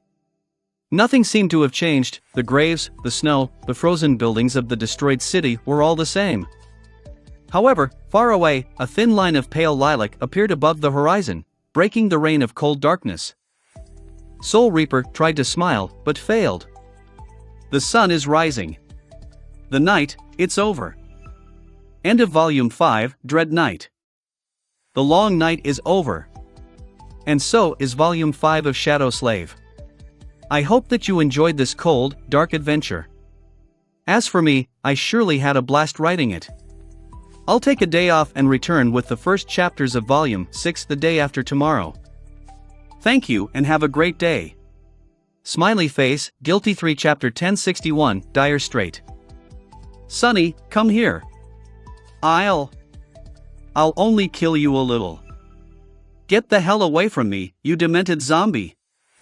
Sunny took a few steps back, easily avoiding the grasp of the shambling corpse of Master Jet. Fortunately, she was not too fast. In fact, she could barely crawl. Her nails powerlessly scratched against the alloy, and Soul Leaper let out a hoarse, disappointed hiss. Damn it! Sunny shook his head. Despite Jet's weakened state, avoiding her clutches was a tiresome task, mostly because there was nowhere really for him to run. Currently, the two of them were trapped on an alloy raft that was drifting slowly across the strait between the Antarctic center and the vast landmass to the east. When Jet lost control of herself, all Sunny could do was endlessly circle the raft and wait for her to come to her senses. Come here, Sunny. I won't bite. He gave her a dark look, then picked up his chair, walked over to the other end of their improvised vessel, and calmly sat down. The length of the raft was no more than 10 meters, but for Soul Reaper, that was a vast distance right now. She stared at him for a while, then gave up and rolled on her back with a curse, looking at the sky with a resigned expression. When Jet remained still, she really looked like a corpse. And technically, she was, but at least in this cold, she was not a rotting corpse. One had to count their blessings. Unlike the souls of all awakened, hers was not able to generate essence on its own. Worse than that, her soul core was shattered and constantly leaked what little essence she had left. Once the essence completely ran out, Soul Reaper would truly and forever perish. The only way for her to survive was to continuously kill living beings and absorb their soul essence. That was actually Jet's sleeper ability. Her awakened ability allowed her to bypass all forms of physical defense and strike directly at the souls of her enemies, which was where her fearsome nickname, Soul Reaper, had come from. Her ascended ability was to slowly absorb shards of broken soul cores from those she had killed to build up and strengthen her own, both in terms of size and capacity. It also removed the natural limit of essence infusion that the flesh of most living beings had, allowing Jet to oversaturate her body with essence and achieve truly superb levels of strength, speed, and resilience. Hers was a supreme aspect. Sadly, right now, Jet had no essence to spare on strengthening her body. She barely had enough to keep it from collapsing entirely, and even that last reserve was slowly running out. Things had not gone well for them after the destruction of Falcon. Even after the winter beast retreated into the depths of the Antarctic center, its dire influence remained. Neither Sunny nor Jet had been able to access their dream realm anchors, which meant that they could not escape from the waking world. Eventually, the two of them had been left with only one choice: to try and brave the strait. Actually, there was no need for them to even reach East Antarctica. All they had to do was sail far enough into the ocean to leave the area of influence of the corrupted Titan, which would allow both to return to the dream realm. That would still be dangerous, but not as dangerous as remaining in the winter beast's frozen realm. There were no ships coming, and no seaworthy vessels left intact in Falcon. In the end, Sunny had been forced to improvise. The alloy raft they were currently drifting on was not just a random sheet of light alloy. It was actually the covetous coffer. That memory of his possessed an enchantment called Mendacious Coffer, which allowed it to mimic the forms of inanimate objects. Additionally, the size and intricacy of the simulacrum were dependent on Sunny's shadow core capacity. By now, he was very close to becoming an ascended tyrant, so obviously, that capacity was much greater than when he had first acquired the coffer. So, Sunny had turned it into a raft. It was much larger than the alloy chest the coffer usually looked like, at the expense of the complexity. Even better, the locomotive chiffonier enchantment allowed the raft to propel itself forward at a modest speed. Most importantly, though, the covetous coffer was an ascended memory of the 4th tier, and as such, it was tremendously more durable than even the strongest alloy would have been. If something attacked them from below, which had already happened a few times, the raft was not going to be destroyed unless the attacking nightmare creature happened to be truly terrifying. Sunny and Jet had ventured into the strait on top of the covetous coffer, hoping to leave the winter beast's area of influence in about a day. And they had. Sadly, their situation did not really improve after that. As it turned out, there were numerous nightmare gates hidden below the cold waters of the ocean here. Perhaps there were too many, or perhaps their luck had just been truly atrocious, but even now, a week later, Sunny and Jet had yet to encounter a place where the call of nightmare would not instantly whisk them away if they tried to leave for the dream realm. At this point, it would be easier for them to actually reach East Antarctica.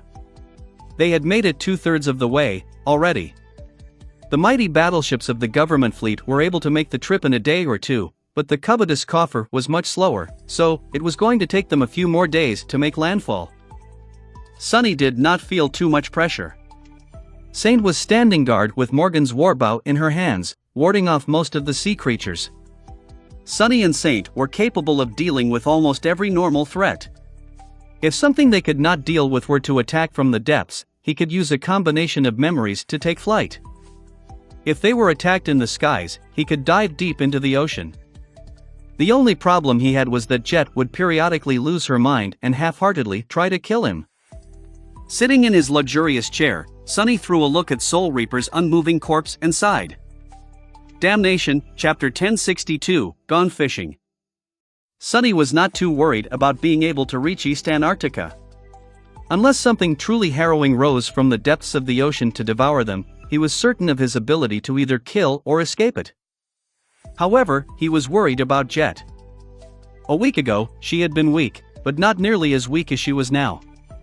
Her mental state was also getting worse. He knew that Soul Reaper had been intentionally starving her body of essence in order to conserve as much of it as possible, but still. Sunny did not know how much longer she would last. Right now, she was not even able to afford summoning a memory. Every drop of essence counted, and there was very little of it left in her shattered soul core. Which presented a problem. Saint was capable of killing most nightmare creatures that attacked them with her bow, and Sunny was not far behind her in terms of lethality. However, Jet was in no condition to kill anything. But despite that, as he considered his options, the corpse stirred, then started laboriously crawling in his direction again, demented lights burning in its glassy blue eyes. Come here, come here. Sunny stared at her with distaste, then shook his head and stood up. His shadow sense spread outward, encompassing as much of the world as he could perceive. He remained motionless for a while, allowing the corpse to draw dangerously close. Jet's hollow eyes glinted. Got you. Before she could grab his shin, however, Sunny sighed and dove off the edge of the raft, disappearing under the cold water. The graceless dusk dissipated into dancing threads of black silk. Jet seemed startled by his disappearance. She fruitlessly clawed at the surface of the raft a couple of times, then grew still. He's gone. A hoarse sigh escaped from her bluish lips. She didn't inhale after that. By now, even breathing was a chore. She didn't really need to, anyway. The corpse remained motionless for a long time. Eventually, a blackbird landed on the raft, hopped over to the corpse, and stared at it curiously. A few moments later, the crow tried to peck one of the glassy eyes out. Jet blinked. You stop that, crow crow, or I'm going to make you into a soup. The bird hurriedly jumped away, seemingly nervous. Soup. Soup. Its voice sounded indignant. Soul Reaper looked at the bird silently, then rasped. Did you find land? The crow spread its wings and waved them a couple of times. Land. Land. The corpse tried to smile, which looked quite disturbing. Even Saint spared it an indifferent glance. How far is it? The bird ruffled its feathers and made another hop back. Far. Far. Jet gritted her teeth. I know that it's far, you stupid bird. How far? The echo simply stared at her in confusion. After a couple of seconds, it cawed proudly. How? How? Soul Reaper hissed, then hit her head against the alloy surface of the raft a couple of times. God damn it. After that small outburst, she didn't say anything else, remaining still and unmoving. The raft swayed gently on the waves. Below the raft, hundreds of small metallic feet were furiously paddling the cold water. On top of it, a living statue, a talking corpse, and a small blackbird were silently waiting. Sometime later, the water behind the raft suddenly boiled, and a young man with silky black hair and alabaster skin emerged from it, dragging something in a stranglehold. A terrifying creature with long tentacles that were as wide as a man's thigh was struggling furiously, trying to free itself. Its spongy flesh was awash with inky black blood. "Stop fighting, you bastard!" Sonny gritted his teeth and ignored a tentacle that was wrapped around his neck, exerting enough pressure on it to crush an armored vehicle. Using one hand, he swam toward the raft, climbed aboard, and dragged the nightmare creature with him. Saint silently moved to the opposite side of the coffer, so that the weight of the abomination did not make it capsize. The crow flew up and landed on her shoulder, staring at the monstrous creature with apprehension. Sonny pressed the abomination down and barked. "Stay still." He was rather angry. Yes, he and Saint were enough to slay most of the nightmare creatures that would attack them either from underwater or from the sky. However, capturing one alive, that was a whole different level of trouble. "Jet, get in here." Soul Reaper slowly gathered her limbs, and then sluggishly tried to stand up. After a few tries, she succeeded and stood there for a moment, swaying. Sonny summoned the cruel sight and tossed it to her, using his knee to press the abomination into the alloy. Soul Reaper caught the spear and used its shaft to help herself stay upright. He held the nightmare creature down and cursed. "Hurry the hell up, that thing is really strong." Not to mention that it had more limbs than he did. Immobilizing it was a miserable task. Jet shambled over, then spun the somber spear and thrust it into the center of the mass of furiously dancing tentacles, using the whole weight of her body to give the strike some force. The silver blade pierced the flesh of the abomination and disappeared inside, causing a river of black blood to flow onto the alloy surface of the raft. The corpse of Soul Reaper lost balance and fell flat into the puddle of blood. She remained laying there, not paying the convulsing tentacles any attention. Slowly, an eerie smile of satisfaction appeared on the dead body's blood-stained face. "Ah, that feels better." Sonny let go of the slain creature and sent it back into the water with a furious kick. Saint moved back to the middle of the raft, balancing it with her prodigious weight. The crow slid off her shoulder and landed at the edge of the pool of black blood. It stared at it for a moment, and then cawed excitedly. "Soup! Soup!" Chapter 1063, Lively Corpse. Sonny summoned the graceless Duskback and remained motionless for a while, looking at the dark expanse of the ocean. The sunrise in Antarctica was a long affair. By now, the sky was on the precipice of falling into a long period of twilight, but the cold waters still seemed black. After a month or two of dawn, it would be day for about 4 months, followed by a couple of months of dusk. There would be much fewer shadows around for close to half a year, which meant that Sonny was going to have a much harder time fighting. Many of his advantages would disappear. Provided that the forces of humanity would even be able to last that long, of course. There was a good chance that they wouldn't, but there was also a good chance that they would. The situation in East Antarctica was much better than it had been in the Antarctic Center. In fact, it was more or less exactly what the government had hoped for. After the tumultuous first phase of the operation, all the population had been relocated to a number of siege capitals, the soldiers had hunkered down. And people were being slowly carried across the ocean to the other quadrants. That process would last until the end of the year, at least. There were 3 field armies of the 1st Evacuation Army currently operating in East Antarctica, which was exactly 3 times more than the single one that had been sent to the Antarctic Center. There were also 2 saints there, one of the government's own and the emissary of the Great Clan Song. Once Saint Tyrus recovered from her wounds, there would be 3. The 2nd Army was on its way, as well. They would be making landfall in just a few days, and once that happened, the human forces on the continent would be incredibly bolstered. The 2nd Army was supposed to be composed of twice as many mundane soldiers, awakened, and masters as the 1st Army had been. Close to 5,000 awakened had died in the Antarctic Center, but by the end of August, there would be 60,000 of them defending East Antarctica. Best of all, there was no winter beast to suppress all forms of long-range communications there, allowing the army to operate as the well-oiled machine it was supposed to be. That had to be enough to withstand the onslaught of the Chain of Nightmares for 5 more months. By then, most of the population would hopefully be evacuated, and if not, there was the winter solstice. With how rampantly the spell had been spreading in the southern quadrant, the number of awakened was bound to double, or even triple after the solstice. All the sleepers created by the chain of nightmares would receive the chance to come into their full power. So, although the forces arrayed against the evacuation effort would continue to grow more dire as time went on, the forces of humanity would swiftly increase, too. There was a chance. However, Sonny knew that there was one unpredictable part of the equation that could ruin everything. The great clans. Nephi had told him that the southern campaign was a perfect battlefield for them to wage their war, and so, there was a large possibility that Song and Valor would clash in East Antarctica, complicating the already dreadful situation. There was no sense or reason in their insane feud, at least none that Sonny and Neff could see. And yet, the threat posed by the War of Great Clans was very real. As Sonny looked at the ocean, his eyes glinted with cold, wrathful light. Those bastards. He had not even noticed when his hands turned into fists. Penny for your thoughts. Sonny turned slightly and looked at Jet. She had sat up and was now wiping the nightmare creature's blood off her face, looking slightly less corpsely, but only slightly. She was still a far cry from the fearsome Soul Reaper he knew.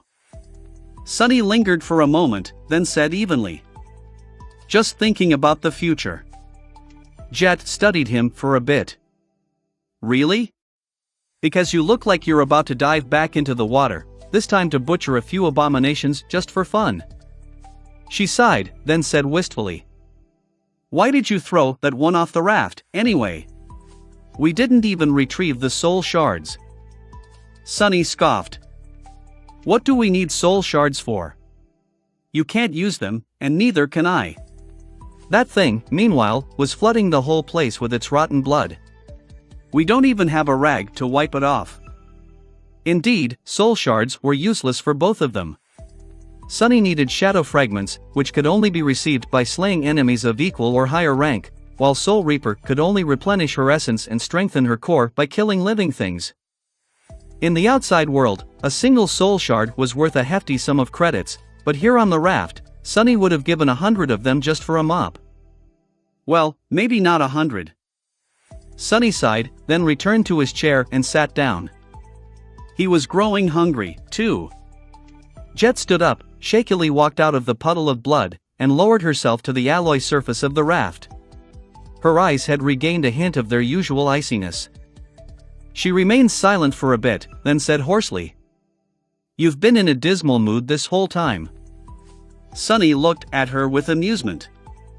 Not only was he amused by the fact that she had apparently had enough presence of mind to pay attention to his moods, with all that crawling around and trying to kill him, but the statement itself was more than a little redundant. How else was he supposed to feel after what had happened in Falcon Scott? Millions of people had died. The members of his cohort had died. And even before that, the first irregular company had been all but wiped out. Considering everything, Sonny thought that he had handled himself pretty well in the past week. He smiled darkly. "Yeah? And why do you think that is?"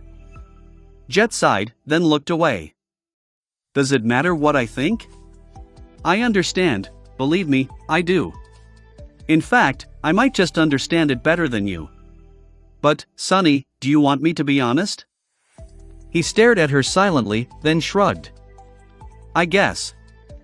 Usually, statements like this were followed by something unpleasant. She looked at the dark waves and shook her head. "I think that you have maybe forgotten who you are, and where you came from. I am only saying it because I went through the same thing many years ago. When I left the outskirts, I was tempted to forget the truth of things, too. And I did, for a little while. But the world has a way of reminding you what it really is, and what you should expect from it. Sonny, don't grow soft. You, of all people, should know better." Sonny looked at her, his face unmoving. After a few moments, he shook his head. "We are not in the outskirts anymore. And we are not the same people anymore." A pale grin slowly appeared on Soul Reaper's lips. "That is true, too. She lied down and stared at the sky, silent. After a while, though, Jet said, "Maybe you are right. Maybe people like us have to change, too. Inflexible things are the most brittle, after all. But look around. With how things are going, the whole world just might end up like the outskirts soon. What are we supposed to do then?" Sunny laughed. "I'm the last person you should be asking for advice. What are we supposed to do? I have no idea. I don't even know what we are supposed to do tomorrow, let alone in the vague future. Let's just keep things simple. Today, we need to survive. Tomorrow, too. After that, we'll see. It would already be nice if we get the privilege of having a choice in the matter." Jet turned her head and looked at him seriously.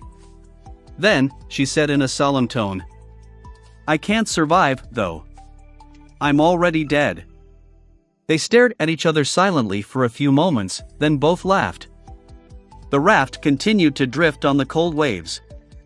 From time to time, Saint would raise her bow and send a black arrow into the dark water.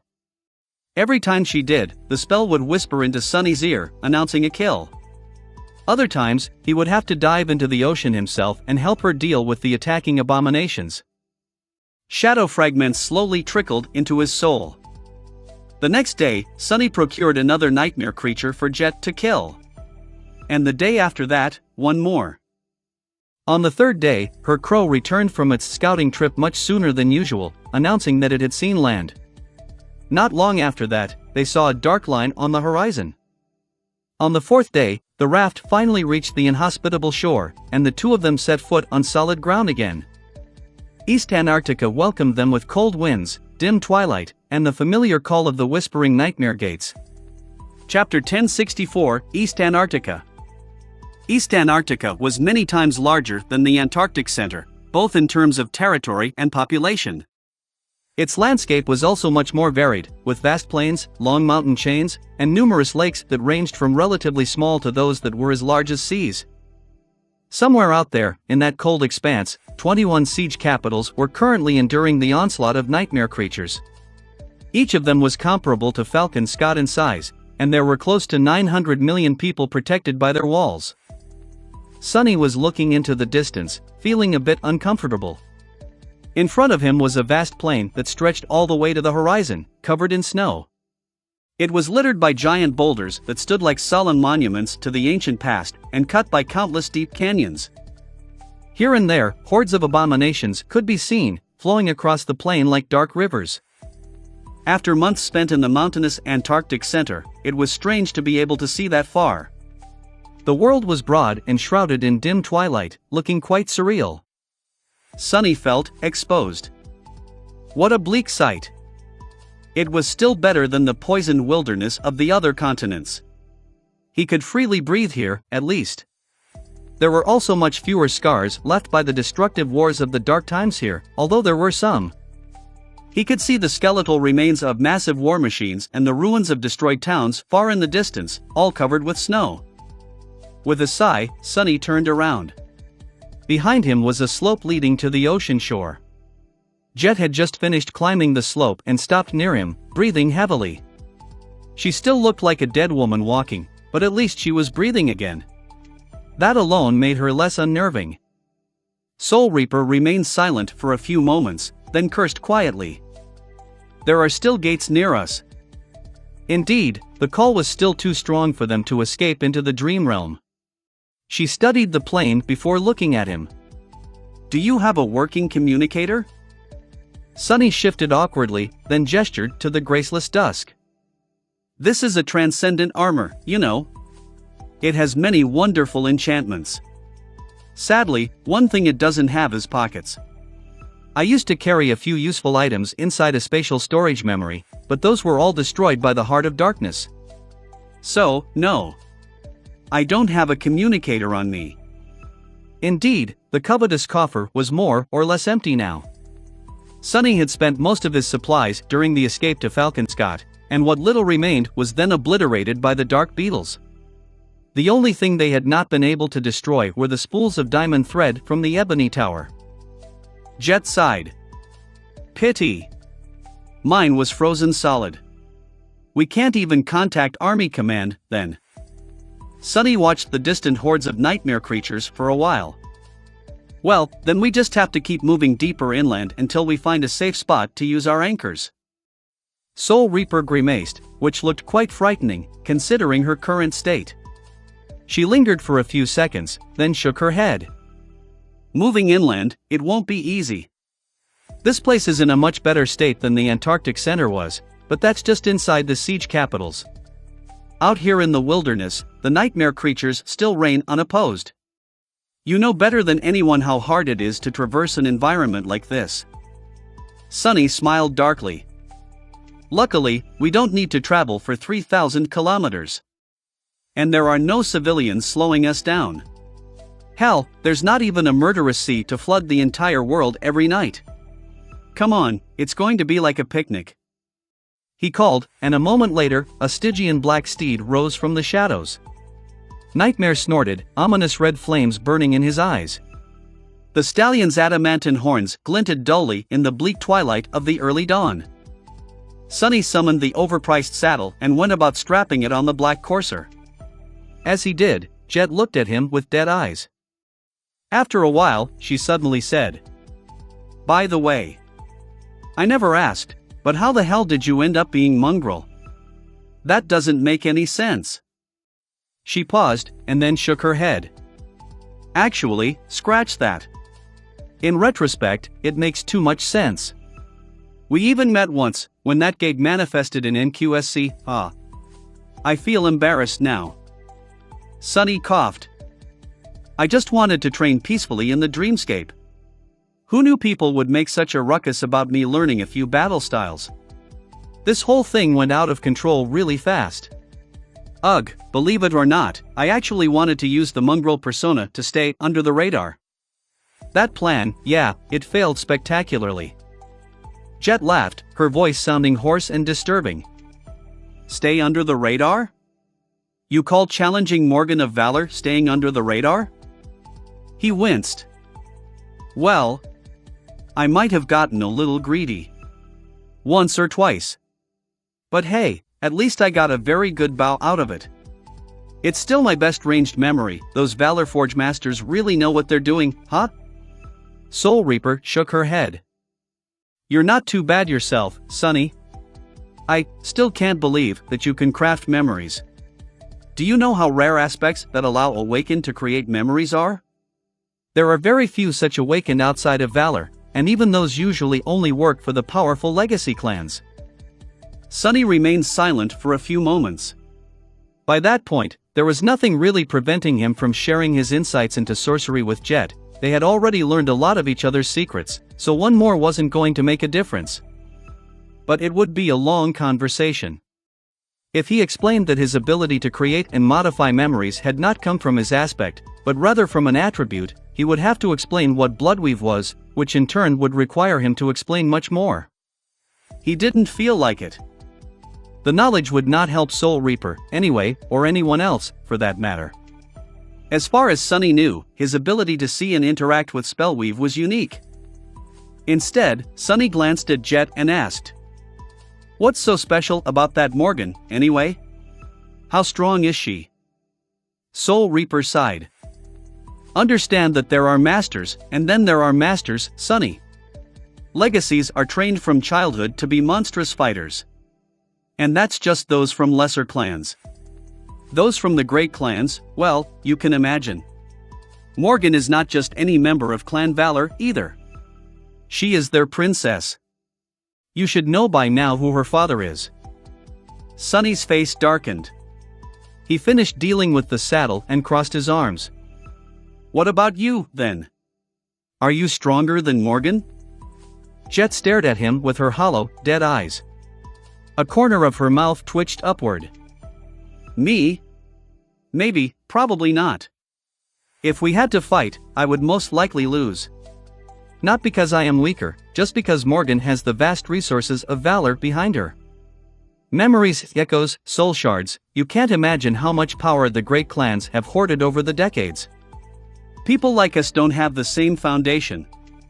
So I wouldn't want to fight one of their heirs, if there's an option not to, That goes for your friend Sonsation as well. He scoffed. It's a bit of a stretch to call us friends. And I think you are selling yourself short. I fought a couple of masters from Valor, you know? They're not that tough. Soul Reaper grinned. Oh, really? How come you ended up stuck in the waking world for half a year, then? Sunny stared at her for a moment. Nov.o. Good point. With that, he jumped into the saddle, looked at Jet from above, and offered her a hand. Come on. Climb up. She hesitated, prompting Sunny to raise an eyebrow. What? What's wrong? Jet cleared her throat. What do you mean, what's wrong? I don't know how to ride a horse. Why would I know how to ride a horse? I've never ridden one.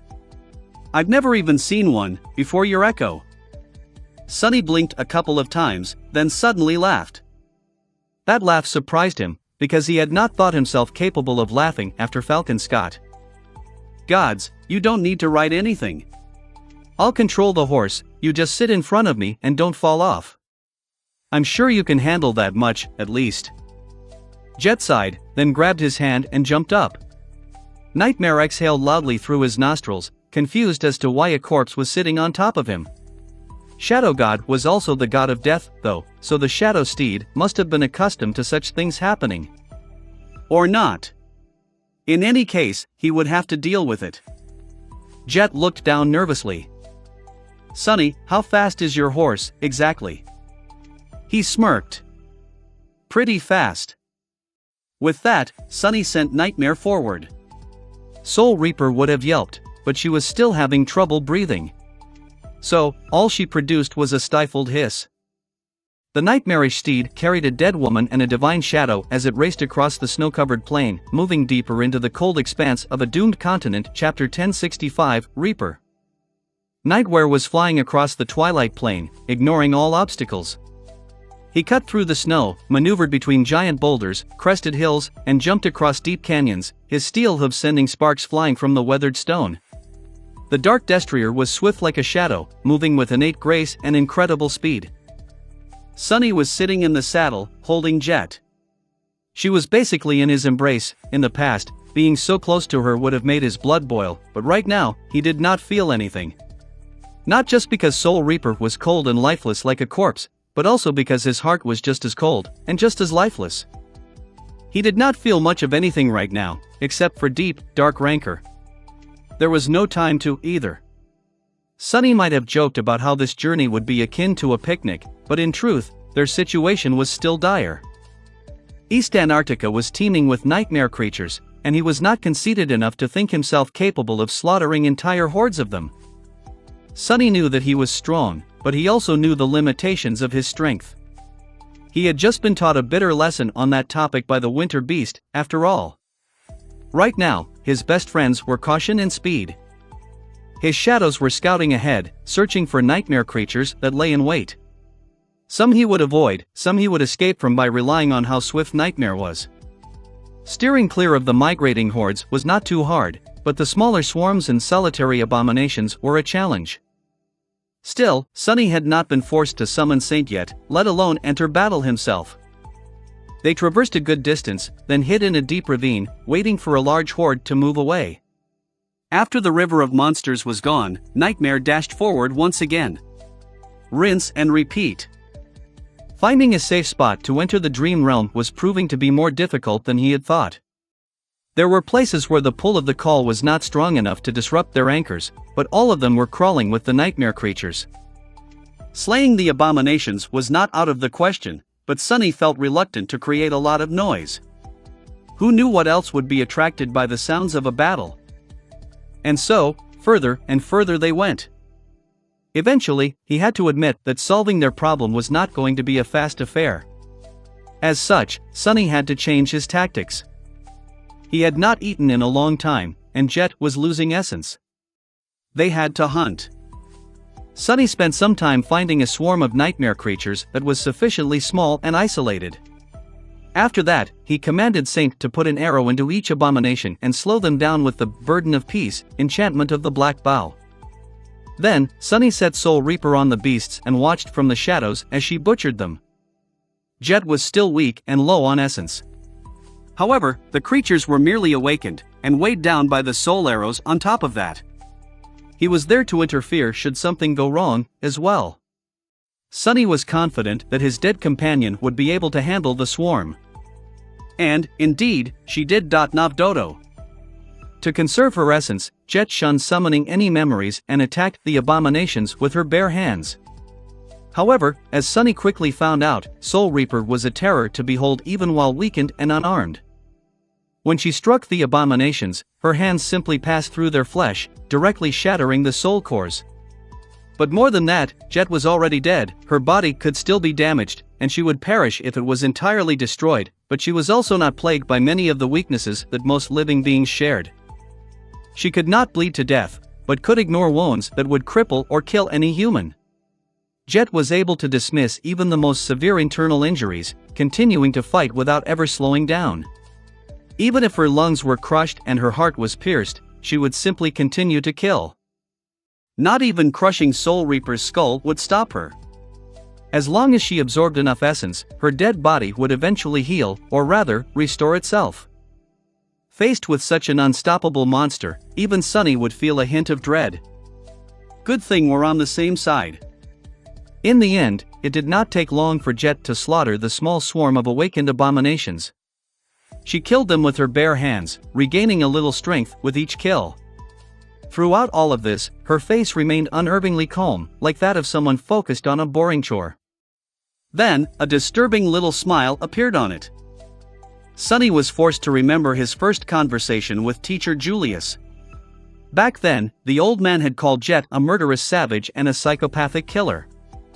Sunny used to think that people were prejudiced against Jet because of her background, but now, knowing what he knew, he could see how strangers could have come to the conclusion that Soul Reaper enjoyed killing simply for the sake of killing. Very few people knew that she needed to constantly absorb essence to survive, after all. And who wouldn't be unsettled after witnessing something like this?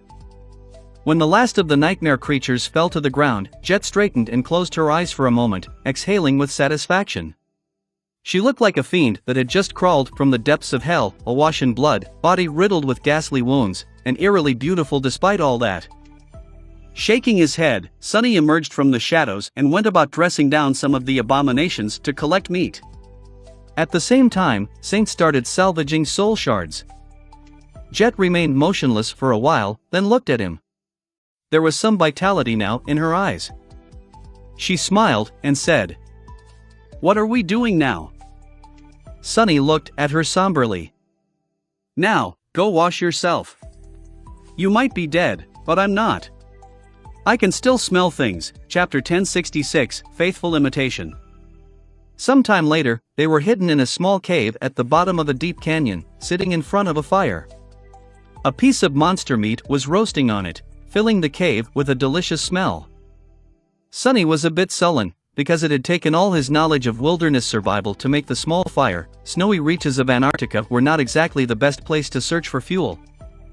He had almost been forced to use the divine flames of the cruel sight to cook, which would inevitably result in an atrociously burned dinner for him.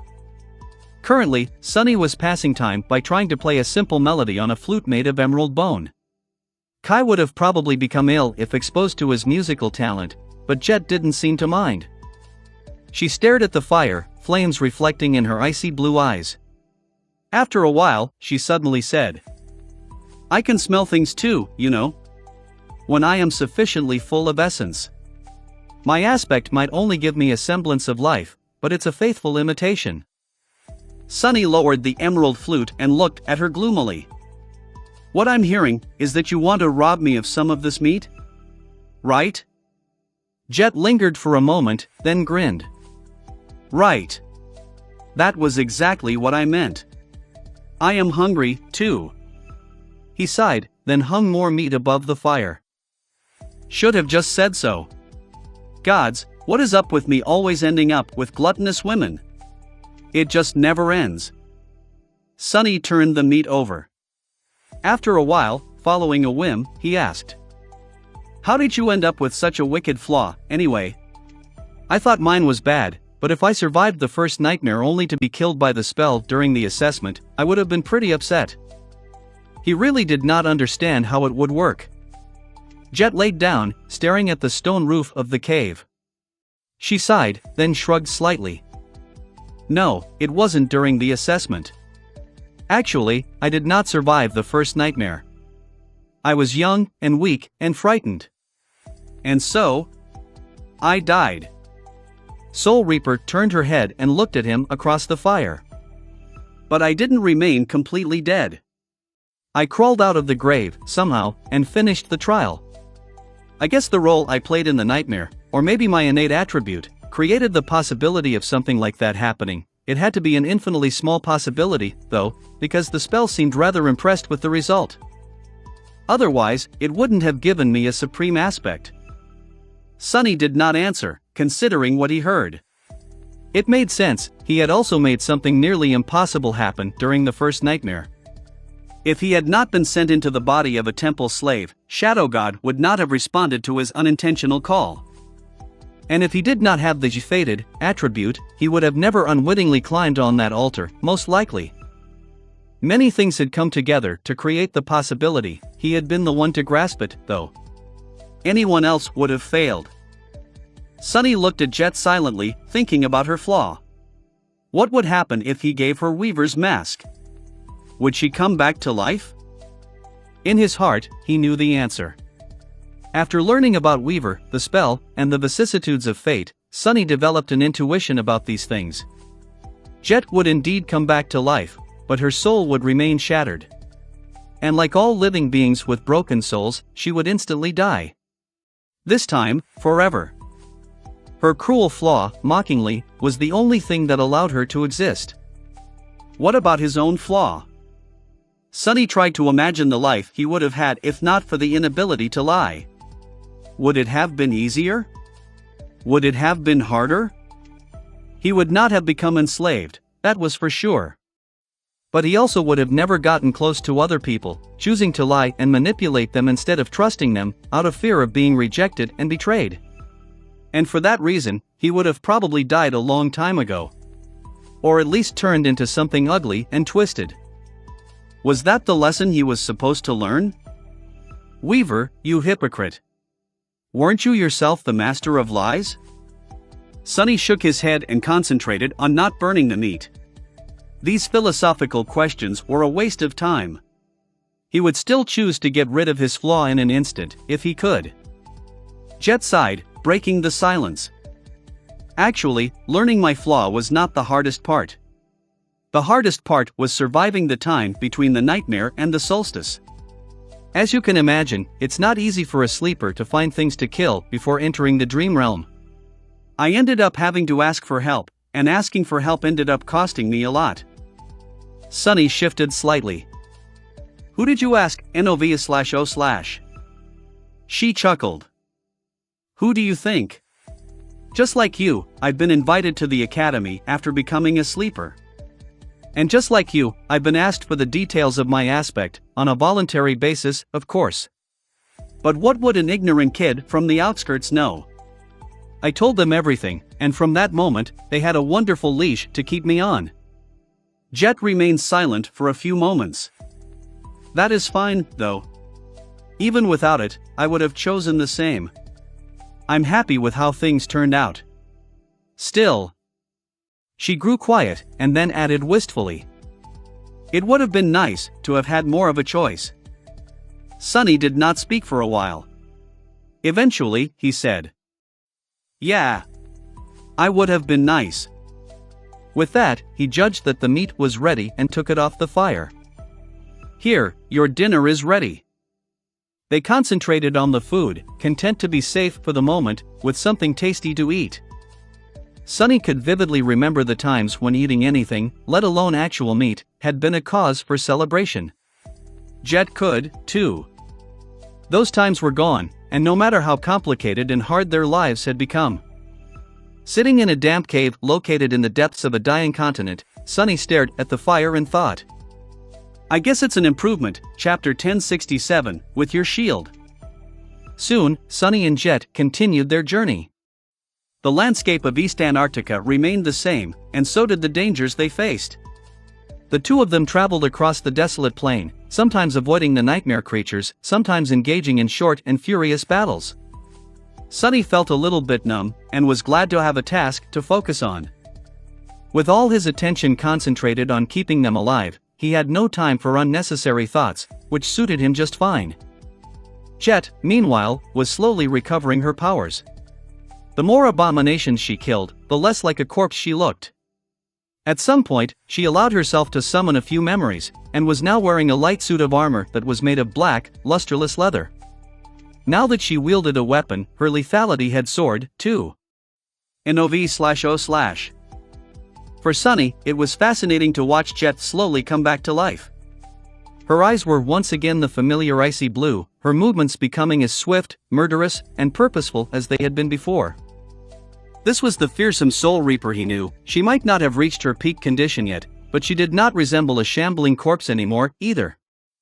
Most interesting of all, her lifeless shadow had regained its vitality.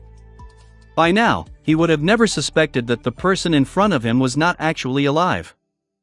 A few days passed, and then a few more. 2 whole weeks had passed since the destruction of Falcon. They had spent half of that time crossing the strait, and half traversing the snowy plain. The plain was as inhospitable and vast as ever. Sonny made Nightmare stop, waiting for his shadows to assess the size of a distant horde of nightmare creatures. These past few days, there had been more and more abominations around, all moving in the same direction. Weaving between them was growing harder. Somewhat bored, he shifted in the saddle and asked, "Hey, do you think the government considers us dead?" Jet, who was sitting in front of him, turned her head and gave him an amused look. Sonny sighed. No pun intended. He knew that his friends had to be aware that he was fine. Nephi's could see his runes, after all, and she would have informed the rest. However, being pronounced dead by the government was a bothersome affair. His merchant license would have been revoked, for example, which would put Aiko and the Brilliant Emporium in a tight spot. His home could be auctioned off, too. Jet chuckled. I don't think so. They have ways to know such things, the diviners, for example. We were probably marked as missing in action. If anyone even had time to do the paperwork. Sonny wanted to continue the conversation, but then fell silent, a slight frown appearing on his face. Soul Reaper raised an eyebrow. What is it? He shook his head. Shoo, listen. At that moment, the wind carried over the sound of distant thunder. It sounded like a rainstorm was raging somewhere far away, but Sonny had spent too much time with the army not to recognize it. The two of them exchanged a meaningful glance. Jet smiled. Railguns. Indeed, the thunderous sound could only be produced by the massive armaments. Commanding Nightmare to turn, Sonny sent his steed in the direction where the thunder had come from. The black stallion flew across the desolate plain, eventually cresting a tall hill. In front of them was a vast lake. In the dim twilight, its surface seemed restless and gray. The shield of ice covering the lake had long been broken, with many gargantuan carcasses floating in the cold water like dark islands. LGHTNVLWRLDM. Smaller nightmare creatures were swarming around them, greedily devouring the flesh of the fallen giants. On the other side of the lake, tall alloy walls rose from the shore, with thousands of armaments unleashing a devastating barrage of tungsten rounds on the encroaching mass of abominations. Sonny could even discern the small shapes of soldiers and awakened on the battlements. A long sigh escaped from his lips. A siege capital. Summoning the sin of solace, Sonny closed his eyes for a moment. Then, he sent Nightmare galloping down the hill. The black steed rushed toward the lake, surrounded by a tide of moving shadows. Returning from the dead had turned out to be much more chaotic than Sonny expected, and fighting through the horde of nightmare creatures to reach the siege capital was not the most tumultuous part. He was actually accustomed to things like that. The reactions of the people inside the stronghold were much more intense.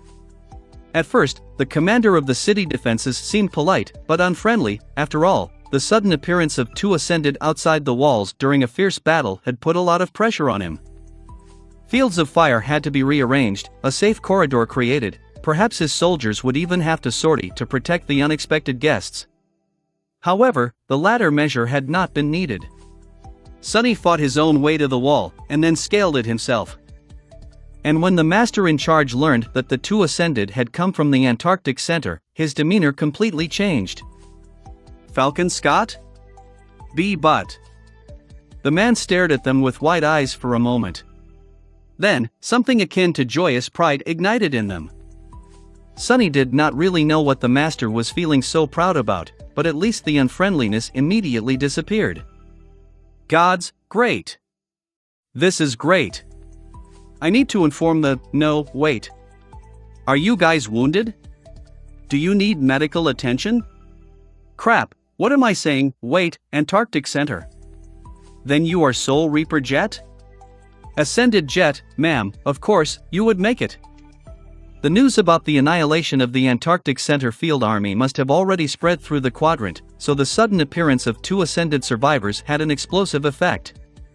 The soldiers, who had been depressed and despondent about the fate of their comrades, were all suddenly full of joy and ardor.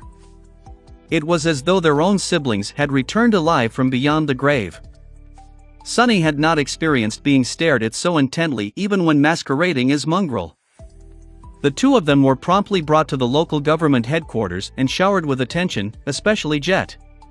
From what Sonny could understand, the government saint stationed in East Antarctica was coming to the siege capital to welcome her back personally. Sonny was soon going to meet the saint, too. After a short debriefing, during which the government agents could not stop staring at him, he could finally exhale and relax a little. That was strangely exhausting. Sonny spoke to Jet, agreeing to meet the next morning, and then spent a little time in the living quarters assigned to him. He enjoyed a warm shower, a scrumptious meal, and some peace and quiet. Peace and quiet, it felt so strange, to not have to fight for his life, and the lives of millions of other people, without a reprieve. He wondered how long that peace would last. Eventually, Sonny placed a tether inside his room and quietly slipped out of the waking world. He went to visit the Ivory Tower, Chapter 1068, Changed Man. On a beautiful island of ancient trees and emerald grass, a lone figure suddenly appeared out of thin air. It was a young man with alabaster skin, wearing a simple tunic of fine black silk. He remained motionless for a few moments, then walked to the edge of the island and froze there, looking down. If not for the wind playing with the young man's black hair, he would have looked like an exquisite statue. The Ivory Island had changed a bit in the past few months. The Great Pagoda itself was the same, of course, but the comely wooden buildings created by the firekeepers now resembled a small, peaceful village that blended harmoniously into the landscape. The ancient trees of the grove now had fruit hanging from their branches, each looking ripe and delicious. The white bones of the ancient dragon were still bathed in sunlight, and a graceful ship was still swaying on the placid surface of the clear lake. There was one big change that startled Sonny a lot, though, pulling him out of his reverie. What the hell, NOV/O? Looking down, he did not see the familiar abyssal darkness of the sky below. Instead, he saw a mosaic of flying islands, all connected by colossal chains, slowly floating by. The Ivory Island was moving. Although the movement was very slow, it had already left the empty expanse of the tier behind, and was now drifting through the clouds toward the southern border of the chained isles. Sonny blinked a couple of times. Since when can this thing move? He lingered for a while, studying the landscape below, then walked along the edge of the Ivory Island. It seemed that many things had changed while he was in Antarctica. Soon, Sonny reached the waters of the clear lake, which glinted and shone with the reflected sunlight. There was a stone bench near the shore, and a familiar figure sitting on it with a fishing rod in her hand. Tall, attractive, brimming with vitality. Effie was relaxing in the sun and watching the lake. Sonny walked closer and remained silent for a while. Eventually, he said, "There's actually fish in that lake?" Effie shrugged lazily. "Who knows? That's what I'm trying to find out. Hopefully. I developed a taste for fish and sea monsters after being stuck on a ship for an entire month." Then, she suddenly froze and slowly turned around. Effie's hazel eyes shone with glee. "Sonny? It's you? He smirked. Who else would it, arg? Gods. Put me down, you savage idiot. The huntress had instantly swept him into a crushing hug, and considering their difference in height, Sonny felt his feet leaving the ground. LGHTNVLWRLDM. His voice was full of righteous indignation. I said, Gods, don't you have any modesty? Let go of me. Effie exploded with laughter and put him down, and it was a good thing, too. Sonny was this close to using the feather of truth to turn himself as heavy as a huge chunk of marble. He only hesitated because that might have had no effect on her. When did you arrive? No, wait, where the hell are you? Neff told us that you are alive, but the news from the Antarctic Center, doofus, are you really alright? What happened? Sonny gave her a resigned look, then shook his head. Just now. East Antarctica. I guess. As for what happened? He sighed. Let me think for a moment. I went through 6,000 kilometers of abomination-infested mountains, received a couple of medals, traversed an endless tunnel full of elemental darkness, got killed by a titan, killed that titan back, led a convoy of tens of thousands of refugees to safety. Rode a saint into the depths of the ocean to fight a corrupted terror, killed that terror, got blown up, then killed some more nightmare creatures, then lost to a different titan, crossed the strait on a raft, rode a horse all the way to the nearest siege capital. That pretty much covers it, I guess. Oh, I also learned how to play the flute. A little. Sonny paused, then looked at Effie nonchalantly. And what's new with you? She stared at him for a moment, then grinned, wrapped her arm around his shoulder, and pulled him toward the tower. I see. So, the usual. Don't think that you're getting out of really telling us what happened, though. We've been worried sick, you know. Kai almost had a heart attack right before we disembarked in East Antarctica, when the news of what happened in Falcon reached us. Even Princess seemed a bit shaken. I swear to the dead gods, I almost saw her having a facial expression. Come, let's find the rest of the guys. Sonny estimated his chances of struggling free of Effie's hold as moderate, but then just relaxed and allowed himself to be led toward the ivory tower. That was why he had come here, after all, to speak with the other members of the cohort. He needed to share a lot of practical knowledge with Kai and Effie, as well as speak with Nephi's and Cassie about the great clans. But more than that, he simply wanted to see them. There was a lot of darkness and confusion in his heart, but his friends, his cohort, despite all the complicated matters between them, they were like a small island of stability in the chaotic, unpredictable, deadly world they were all living in. He had missed them all. Even though, perhaps, he shouldn't have.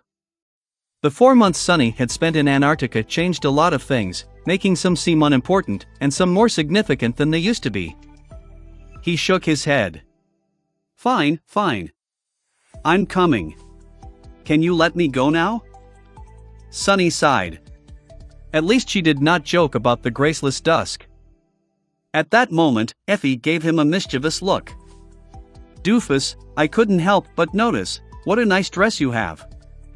He gritted his teeth. Tunic. It's a tunic. A transcendent armor-type memory which is not a dress, but a tunic. Are you blind or what?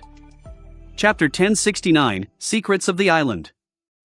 The Great Hall of the Ivory Tower made Sonny shiver, just like the last time he had seen it. It was bathed in bright sunlight that poured through tall and narrow windows. A circle of chains lay in the middle of the hall that was the gateway.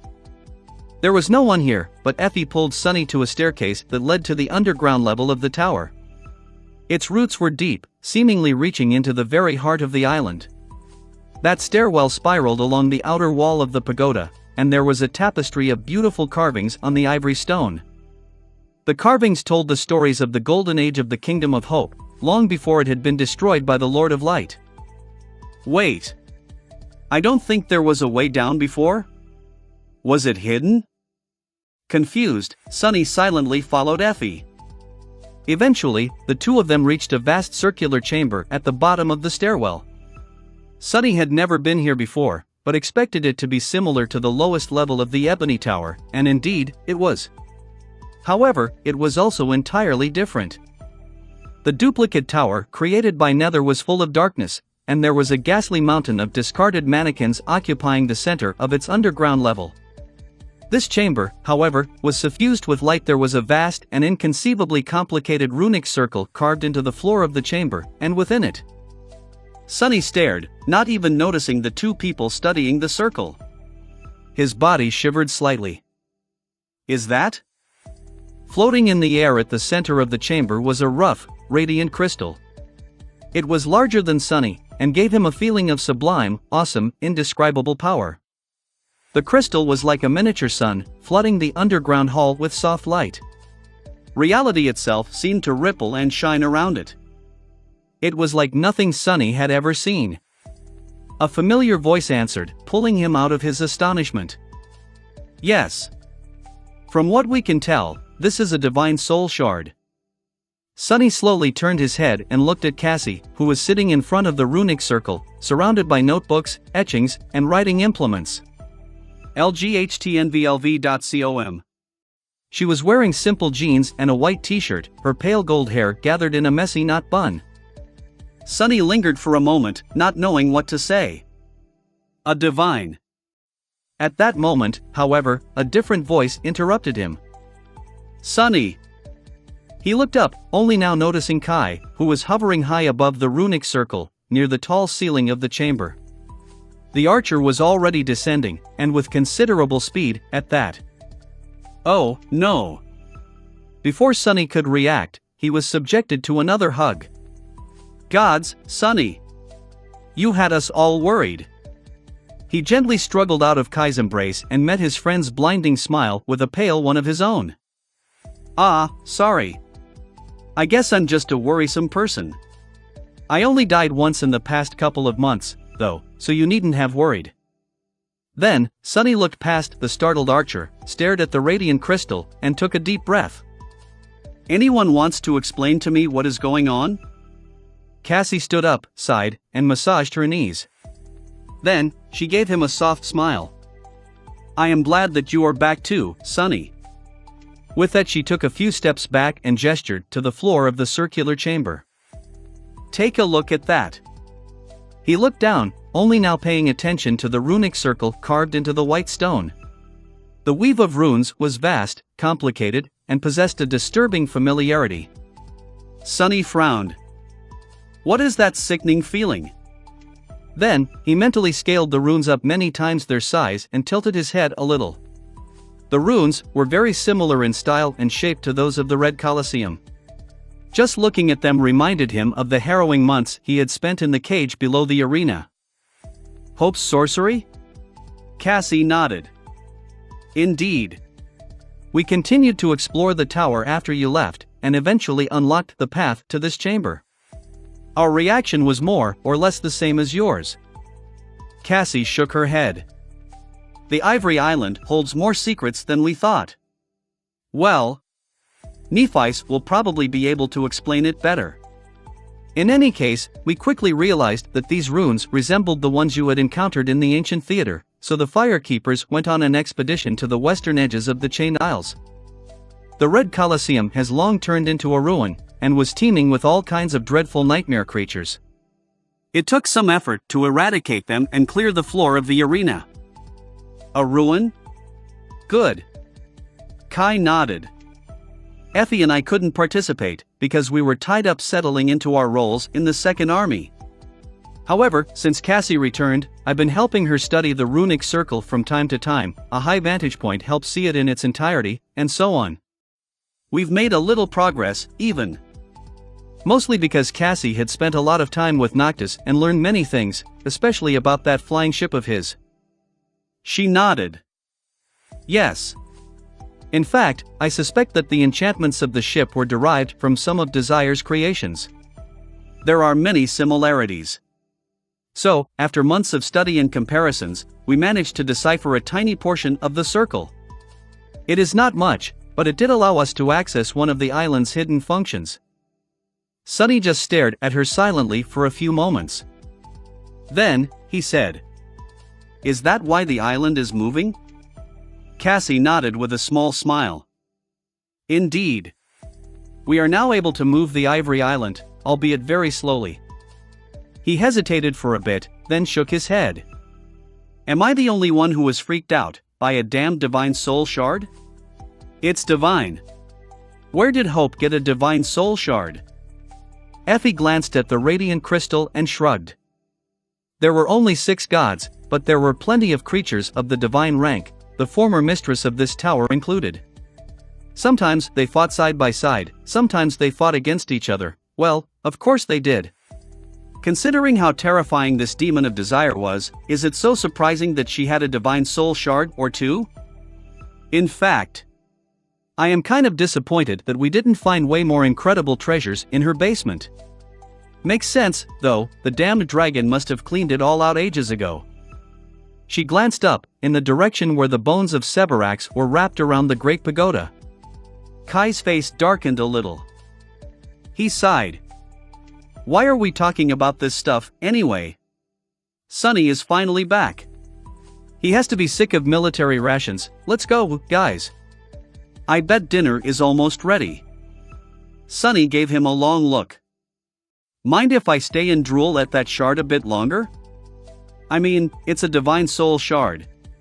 Can you imagine how much that thing costs? Kai shook his head and said, his voice full of resoluteness. No. You can't. I am going to feed you, and don't even think about resisting. Sunny looked at the radiant crystal one last time and sighed. Well. Alright. I guess I can go for a bite. Chapter 1070, Dysfunctional Citadel. 1070 Dysfunctional Citadel. As they went back up the stairs, Sunny couldn't help but think about what he had seen in the stone chamber at the root of the Great Pagoda. The circle of runes, the sublime crystal hovering in the middle of it, that had to be the core of Hope's tower, as well as of the whole island. The very heart of the citadel. But what was its purpose? An easy conclusion would be that the divine soul shard was the energy source that powered the enchantments keeping the ivory island afloat. But that did not make any sense. The runes had been carved by the demon of desire herself, which meant that the enchantments had been created before her kingdom was destroyed. Back then, it had been simply a prospering latte. There had been no islands, let alone flying ones. Come to think of it, Sunny was not entirely clear on how the Kingdom of Hope had become the Chained Isles. Had she suspended the remnants of her shattered kingdom above the devouring flames herself, in order to preserve at least some of it? Or had it been arranged by Sun God? There were other questions, too. If the divine soul shard was the heart of the citadel, was it powering the gateway? But the gateway was only created recently, after the Seed of Nightmare had been conquered. The spell made it appear, not Hope. Had the spell created entirely new enchantments, or built upon the existing ones? Cassie had said that there were other functions of the citadel she had yet to master. What were they, exactly? Now that Sunny started thinking about it, he realized that he didn't really know much about citadels. That word just used to describe a human stronghold built around a gateway in the dream realm. He had visited too the sanctuary of Noctis and the Ivory Tower. No, actually, 3, the Crimson Spire would have become a citadel, too, if it had not been destroyed. Was there perhaps more to the citadels than he had known? Did all of them have hidden functions? Sunny glanced at Cassie, who was tracing the stone wall with her fingers as she ascended the stairs. I actually learned a bit about Hope's runic sorcery back in the nightmare. If you want, we can compare notes later. Cassie turned her head and smiled with some excitement. Really? That would be very helpful. Sunny sighed. Of course, it would be. Neither of them had any hope of truly learning runic sorcery, or Hope's magic, as Noctic had called it in their lifeline.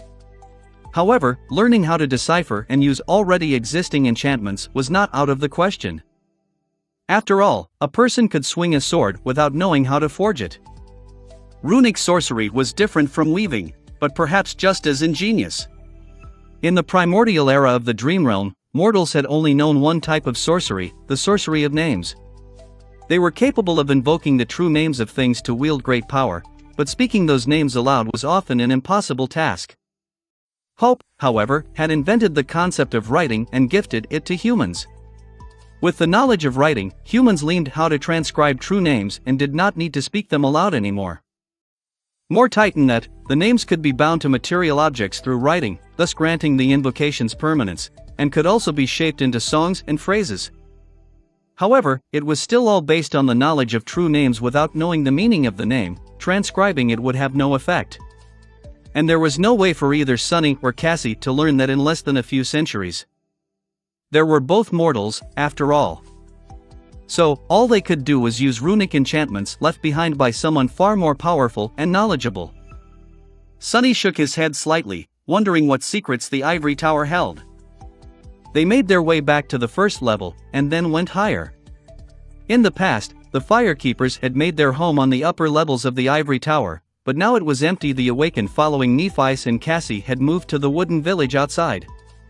The second level, the third level. The fourth, finally, they arrived at the fifth, second to last level of the pagoda. It was separated into many halls and chambers, some of which had been recently refurbished to serve various purposes. It all resembled the interior of a beautiful, but rather bare-bones manor. A mouth-watering aroma was coming from a half-open door at the end of one of the corridors. Effie hurried toward it with gleaming eyes. Behind the door was a brightly lit hall that was made into a kitchen. Sunny noticed that someone had put a lot of effort into either building cooking appliances or bringing them here from the waking world. The latter could only be done by a master, of course. Although most advanced technology did not work in the dream realm, similar to how it failed in the vicinity of nightmare gates, more primitive devices functioned perfectly well. There were expensive, but much more convenient spell-tech solutions, too. So while you couldn't really have something like an electric stove or a refrigerator here, you could have a wood stove or an ice hox, as well as analogs that worked on essence. Sunny also noticed several large crates of cooking ingredients, beverages, and snacks, which had obviously been delivered from the waking world by the members of the cohort. He did not pay that much attention, though, because there was someone standing in front of the stove, stirring the source of the delicious aroma, a generous amount of fried rice that was being cooked in a bowl-shaped frying pan. Tall, slender, with beautiful silver hair, and wearing white apron. Wait, an apron? Sunny blinked a couple of times. Hearing their steps, Nephi looked over her shoulder and called out, "It's almost ready." Then, she suddenly tensed and slowly turned around. Neff's face remained as calm as ever, but there was a hint of agitation in her striking gray eyes. "Sunny?" He remained silent for a moment, then looked past her.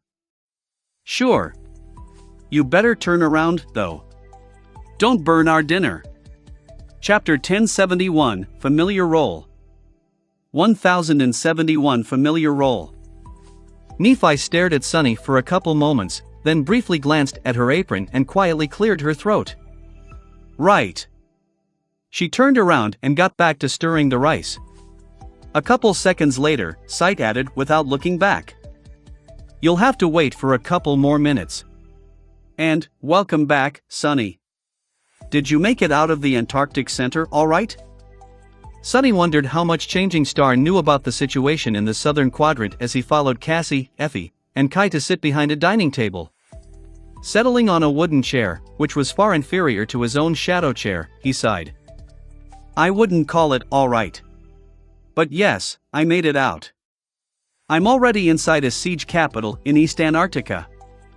Neff's shoulder moved slightly. "That's good." Effie grabbed a few cans of something sugary and refreshing, then pushed one toward Sunny. "Kai and I spent a whole month in transit, aboard those giant ships. We were in the first batch of the Second Army to arrive, so we've been in East Antarctica for about a week. Gods. I thought the ocean was bad, but Antarctica. I have never seen that many nightmare creatures in my life, not even here in the dream realm. It's like the two worlds switched places." Kai nodded southerly. "Indeed. Even though there are secure evacuation corridors between the inland siege capitals and the harbor strongholds, we had to fight a couple battles just to reach our designated sector.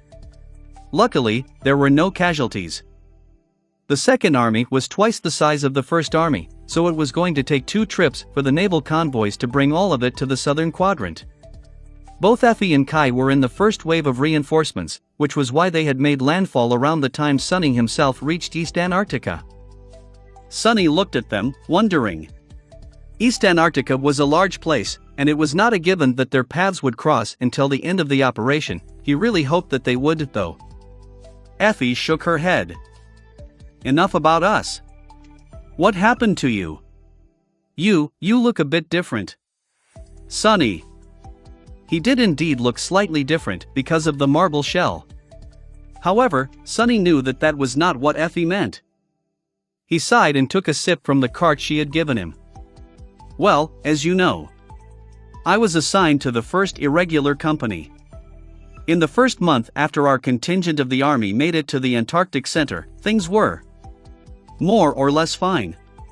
The field army split into 7 divisions, with 1 remaining in the city of El Alcanscot, while 6 others moved south to establish 6 more siege capitals. Sunny paused. I was assigned to the southernmost siege capital, and then went on a mission to retrieve a VIP from a remote research station. That was when everything went from bad to worse. The chain of nightmares had gone into overdrive. And 3 whole titans spawned in the Antarctic Center, including an especially troublesome, corrupted one. It took a lot to keep his voice from shaking at the mention of the winter beast. The others looked at him intently, and Sunny sighed. I ended up stuck in that research station for about a month, waiting to be evacuated by a battleship. However, the ship never arrived, and everyone in the settlement was eventually eviscerated by a powerful terror. My people and I were the only ones to survive. We were in a bit of a predicament, though, because by that point, reaching the nearest siege capital was more easily said than done. He leaned back, remembering L049 and the start of the calamitous march north. His face darkened. And then we learned that the nearest siege capital had actually already been destroyed. So I had to go to the second nearest one, picking up a few refugees in the process. That was when I got trapped in that weird tunnel. Thanks for helping me out, by the way. He forced out a smile, looking at Nephi and Cassie. Cassie shook her head. Of course. We were quite surprised. The way you delivered the message was very original, to say the least. And, very you. Hopefully, the little kernel of insight I gleaned was of some help. Sunny chuckled. It helped. I still don't know what that thing in the tunnel was, but we managed to escape from it, for a time. Sadly, the second nearest siege capital also ended up being destroyed, and so, I had to lead the train of refugees all the way back to Falcon. That was a hell of a journey. But what happened next was even worse. We held the last siege capital for close to 3 weeks, and in that time, about 90% of civilians were evacuated to East Antarctica. After saying that, he remained silent for a while. Eventually, Sunny grimaced. The remaining 10%, though, all died. As did millions of people in the other destroyed siege capitals. St. Tyrus, you know her, had been holding back that corrupted Titan I mentioned. Once she was defeated, the Titan swept in and killed everyone. The whole field army was wiped out. I am hard to kill, so I survived, well, and here I am. A somber silence settled in the brightly lit hall. Nephi and Cassie did not speak, probably not knowing what to say, and neither did Effie and Cal. The latter two were especially grim, because they were now in Antarctica, too. So many people had died, and what had happened to Sunny could very easily happen to the two of them, as well. Eventually, Kai sighed. I'm so sorry, Sunny. You've been through a lot. Sunny closed his eyes for a moment. The heart-wrenching memories of the Antarctic Center clawed at his heart, making him want to surrender to a dark and boundless emotion. With a smile, he shook his head. We've all been through a lot. On the Forgotten Shore and in our second nightmares, we've been through hell after hell. But, it did really feel different, this time. Maybe because I was responsible for other people, and maybe because it was happening right here on Earth, not in some distant place. With that, Sunny glanced at Effie and Kai, then said, trying to cheer them up. You don't have to worry too much, though. Now that the operation is in its second phase, things will calm down a little. East Antarctica is in a much better spot than the Antarctic Center, there are more soldiers, more awakened, more saints, and much fewer obstacles in the way. Sure, it's going to be a tough campaign, and unexpected variables are bound to emerge, but I feel like the worst part is over. With some luck, we will all manage." He smiled, then secretly threw a glance at Nephi's. She was now a part of one of those unexpected variables. Would Neph have something to say to him? As if feeling his gaze, Changing Star turned around and walked their way, soon placing plates of fragrant rice and vegetables in front of each member of the cohort. Her apron had disappeared at some point in the past few minutes. Sitting down, Nephi pushed the plate with the biggest portion towards Sunny, which caused Effie to stare at her indignantly. Neph coughed. "What? Eat, everyone, before it gets cold." They turned their attention to the food, and for a while, Sunny felt delightfully at peace. It was so strange, he had gone through so much, and had changed so much, but now that he was back with his friends, it was so easy to slide into a familiar role, to smile and laugh as if he was the same old Sunny. It felt natural, even if a small, hidden corner of his heart remained dark and cold, untouched by the peaceful warmth of their reunion. Still, it wasn't a bad feeling. Allowing himself to relax, Sunny concentrated on the food. It had been a long time since he got to eat something Nephi had cooked. The fried rice, with vegetables, was, indeed, much better than military rations. It was delicious. Chapter 1072, Brief Levity. The small dinner was very enjoyable for Sunny.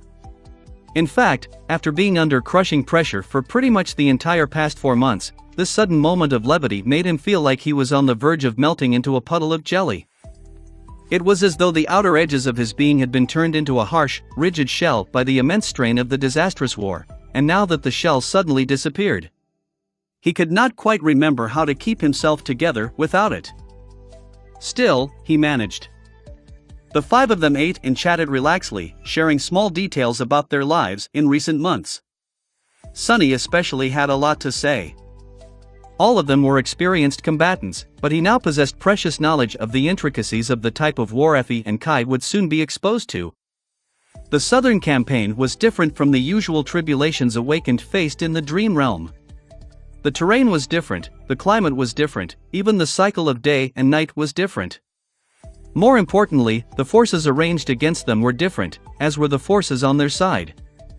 In Antarctica, Ascended and Awakened had the support of mundane soldiers and modern technology.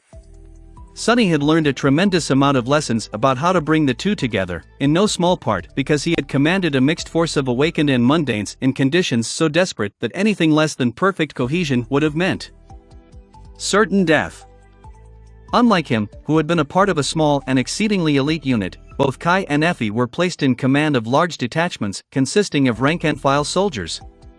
To them, this practical knowledge was more valuable than gold.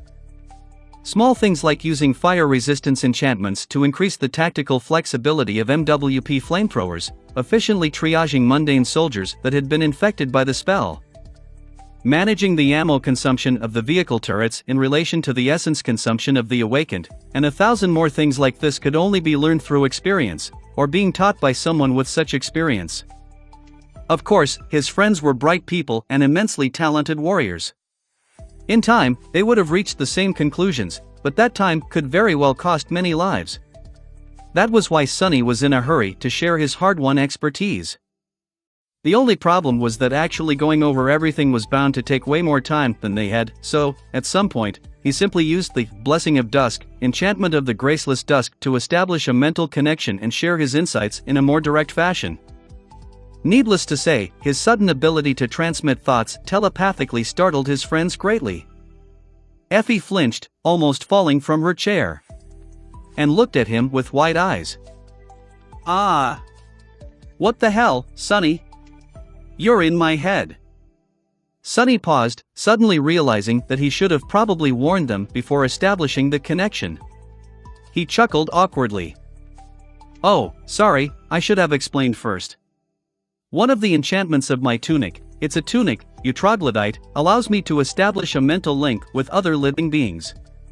Don't worry, though, I can't read your thoughts, and in your case, Effie, I wouldn't even want to. Gods, I shudder just imagining what is going on in that depraved head of yours. In any case, you have to willingly transmit a thought for me to receive it.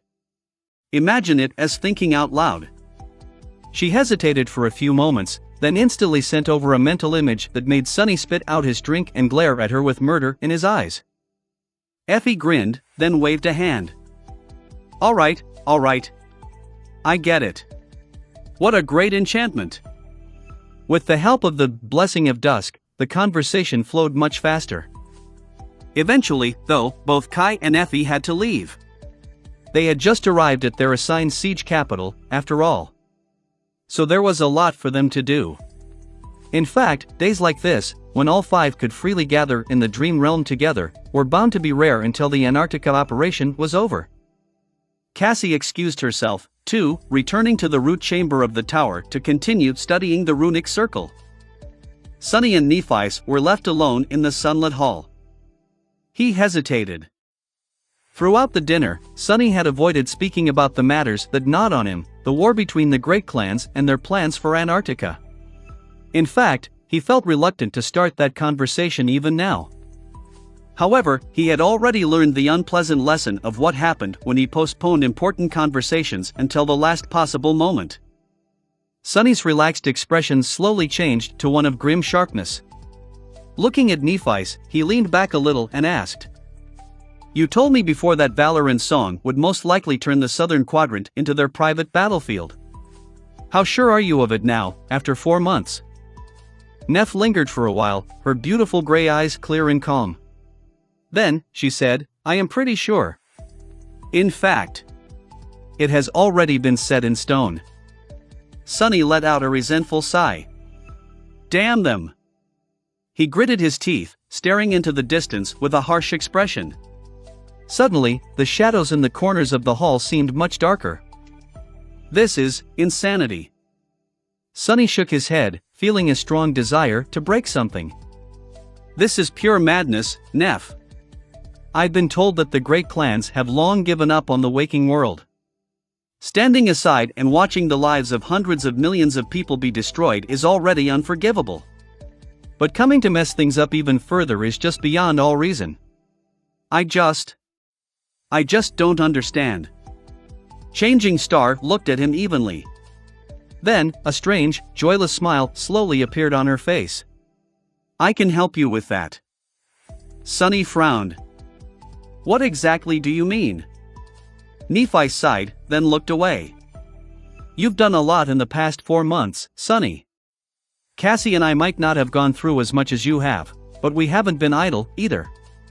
We've managed to discover a few things, although not as many as I would have liked. After all, it has only been a few months. They don't trust me much, yet. She paused for a moment. This war between Valor and Song has always seemed a little strange. And now, I think I know why. A lot of things still remain unclear, but we did solve the most important mystery. Changing Star looked at him and said, the true reason why the great clans are at war. Do you want me to tell you? That will certainly help you understand.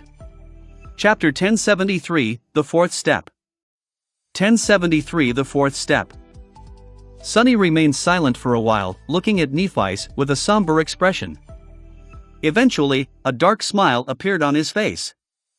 Pray tell. Neff sighed, then stood up and started gathering the dirty plates.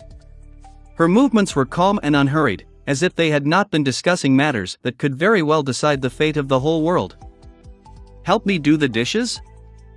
Sonny blinked, amused by the mundane banality of her request. He lingered for a moment, then shook his head and went about giving Changing Star a hand. As they cleaned the plates in the cold water produced by either a memory or the ivory tower itself, she started talking. I've known for a long time that the great clans, especially Song and Valor, were opposed to each other, despite being outwardly unified. The symptoms of the approaching war were quite apparent, if one knew where to look. However, the reasons for this animosity have always eluded me. Kisong and Anvil had been comrades once, after all. Well, I guess it doesn't really matter. My father was their comrade, too. Sonny hesitated for a moment. Do they really need a reason, though? Power is already reason enough. Both have an unimaginable amount of it, but in my experience, those who possess great power are the ones most greedy for more. Nephi slowly shook her head. Maybe, but they are not fools.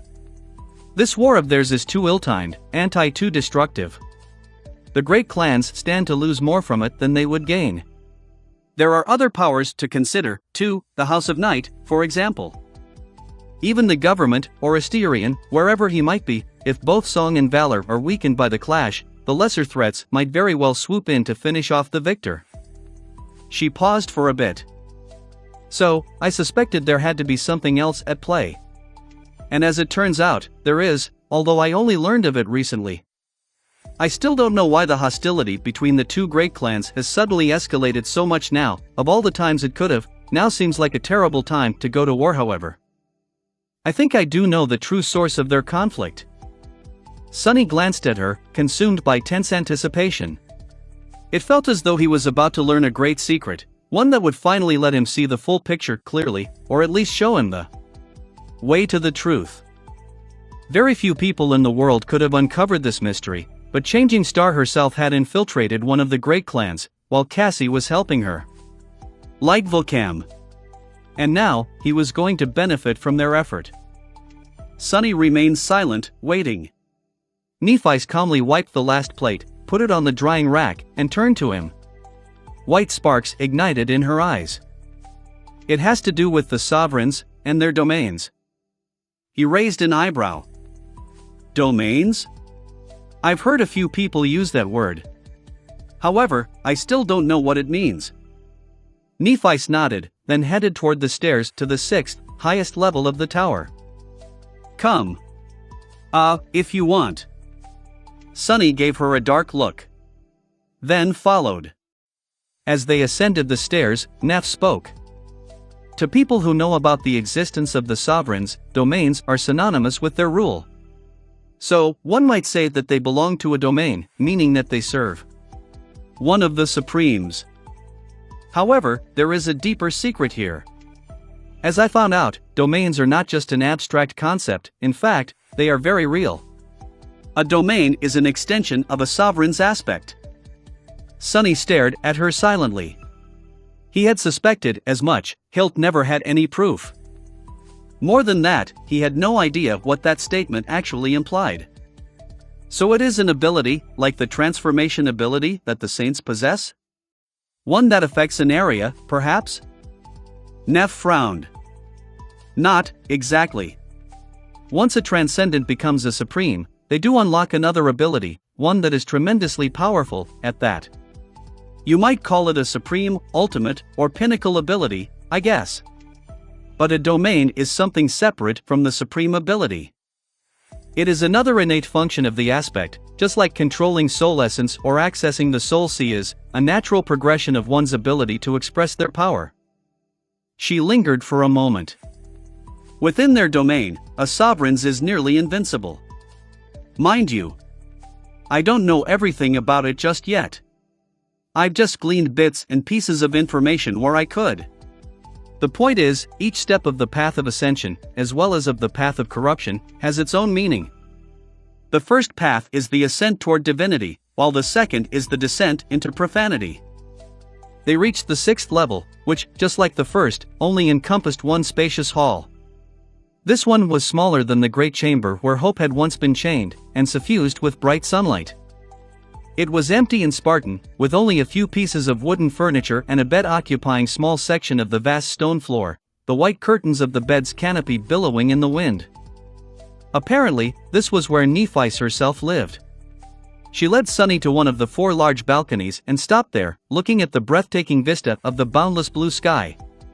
The clouds were rolling past the ivory island like a swirling, radiant sea. Those who are dormant can awaken.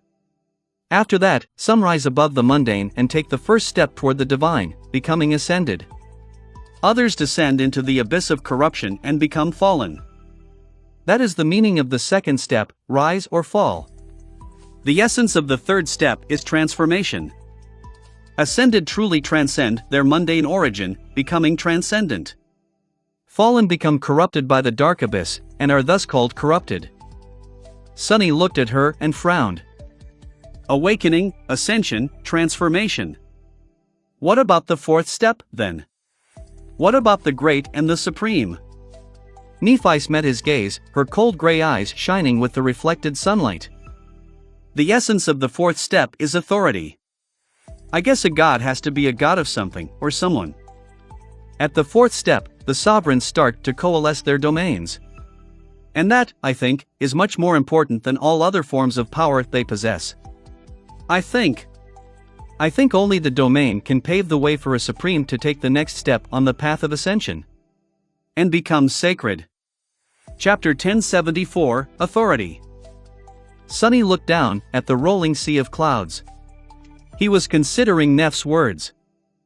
Some of what she said was common knowledge. People had long theorized that there was a profound meaning to the way the spell named different ranks.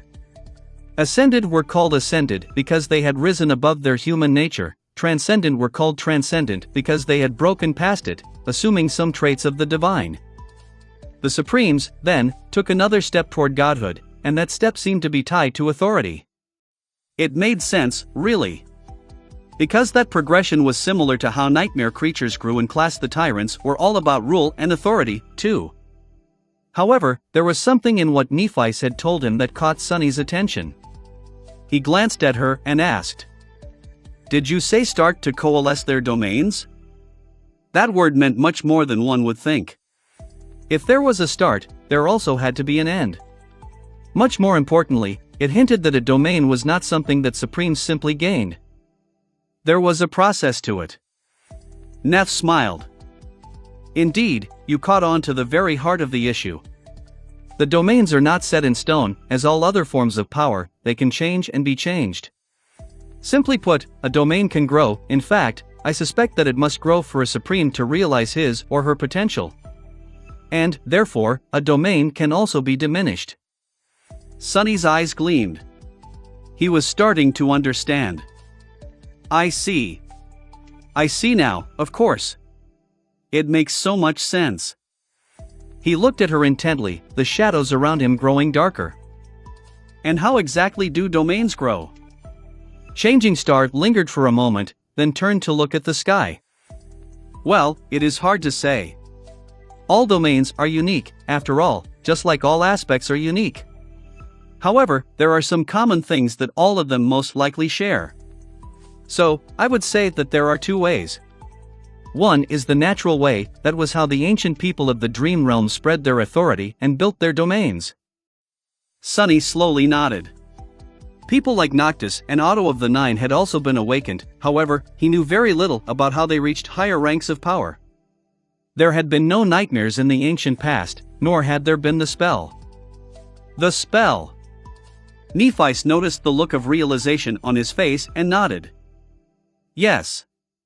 The spell provides training wheels for the awakened of the lower ranks, creating a harrowing, but swift and streamlined road for them to reach greater power. There are so many tools it gives us, that we take for granted.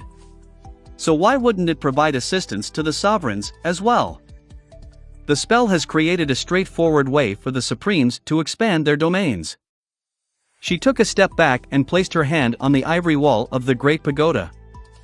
Do you get it yet? Sunny stared, silent. A few moments later, he said in a low voice. The citadels? Neff smiled. Correct. No matter what authority you wield, it can only spread through two mediums. I think. Territory, or people. The citadels naturally encompass both. We knew all along that the spell creates the gateways, which serve as the heart and purpose for the existence of the citadels. However, as it turns out, there is more to it. Much more. She lingered for a few moments, then frowned. I am not too sure about the true scope of what functions the citadels hide.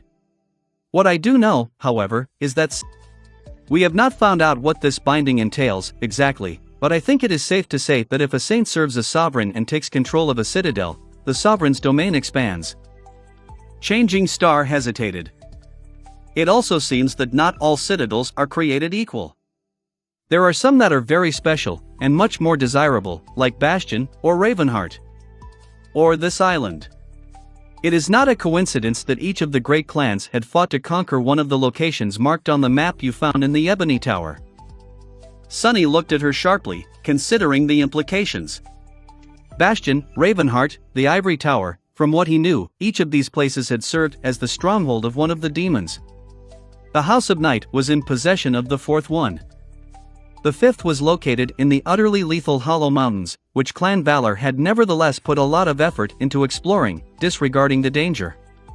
And the sixth one, the last one, considering that Weaver did not seem to have possessed a stronghold, the sixth one was the Black Pyramid far to the cast.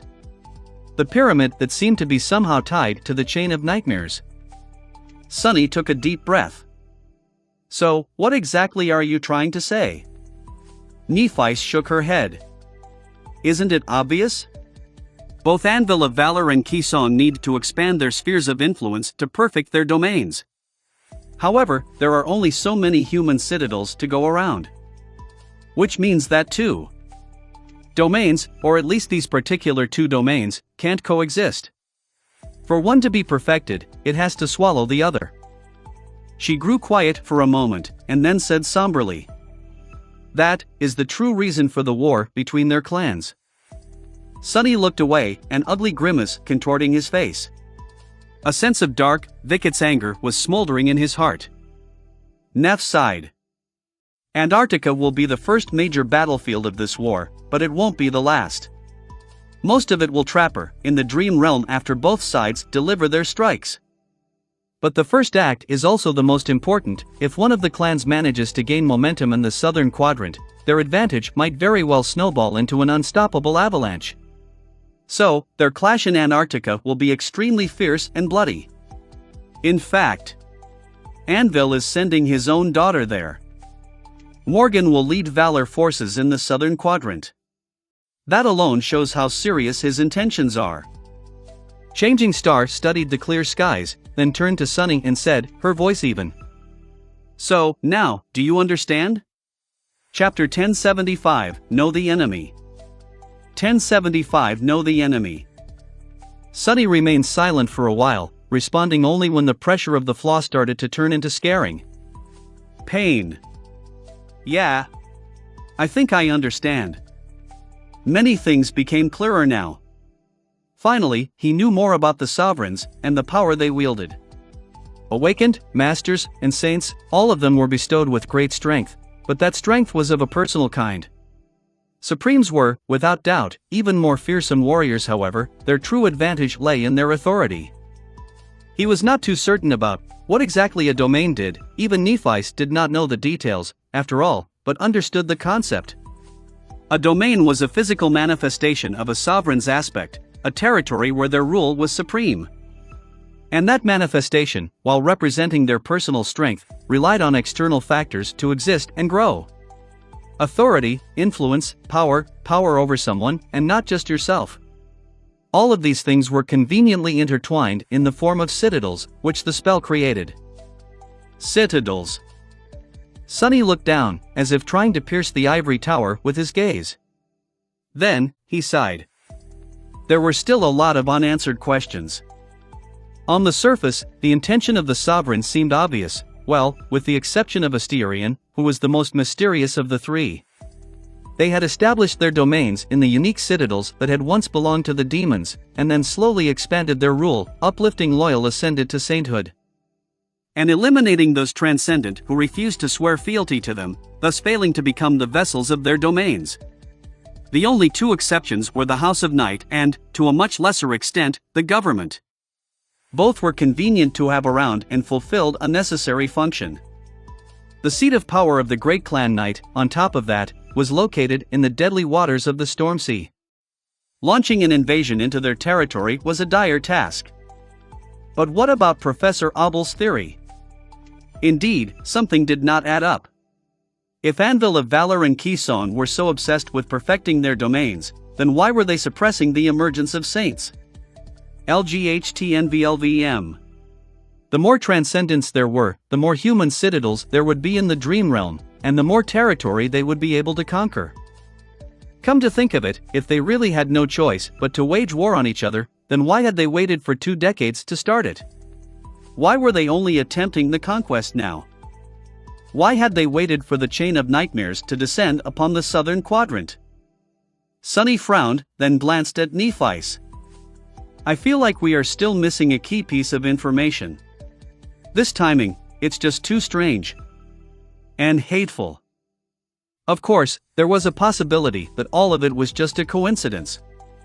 Maybe Kisong simply decided to use the power imbalance that the death of Saint Cormac and Mordred's ascension had created. But Sunny felt like there was more to this war than they thought. Neff leaned on the parapet of the sunlit balcony and sighed. We certainly do. The sovereigns have many secrets, and I won't claim to know all of them. But, does it really matter what they are hiding? The truth remains the same. Sunny scoffed. She was right. Nephis was determined to destroy the sovereigns, because they were suppressing humanity in its conquest of the spell, and, more importantly, stood in her way. She did not care what motivated the Supremes, and neither did Sunny.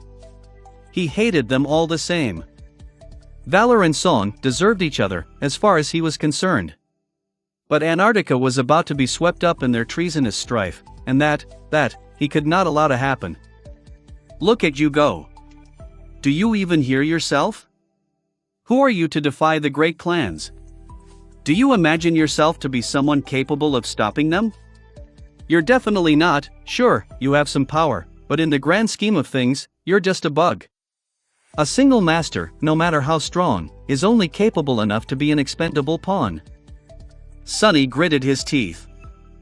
It was true, no matter how incensed he was, there was nothing he could do. The best Sunny could hope to achieve was to minimize the damage that the clash of the great clans was bound to do to the evacuation effort. A little. That only made him angrier. Well, then that's exactly what I am going to do. I will prepare, learn their weaknesses, and try to suppress the fallout of their despicable acts as much as I can. Luckily, Sunny knew just the right person to provide him with information. Knowing what the opponent was planning came first. He remained silent for a few moments, then glanced at Neff. So, what exactly is going to happen? What will be their first move? She smiled wistfully. In a few months, the great clans will announce that they are sending reinforcements to the southern quadrant. Both Song and Valor will dispatch a strong force to Antarctica, but not too strong. LGHTNVL_V_M. A couple more saints, a dozen or 2 masters, and a few hundred awakened. Officially, their mission will be to support the evacuation army in fighting the nightmare creatures. In reality, however, they are being sent there to fight each other. Sunny scowled, slightly confused. How, though? By now, most of the human forces on the continent are concentrated in the siege capitals, with very little reason to venture outside. Are these saints and their forces going to just go and attack the cities? Nephis shook her head. No, at least I think they won't. Not unless there is a very good reason to. In truth, they won't be staying behind the walls of the siege capitals most of the time, because they have a secondary goal as well.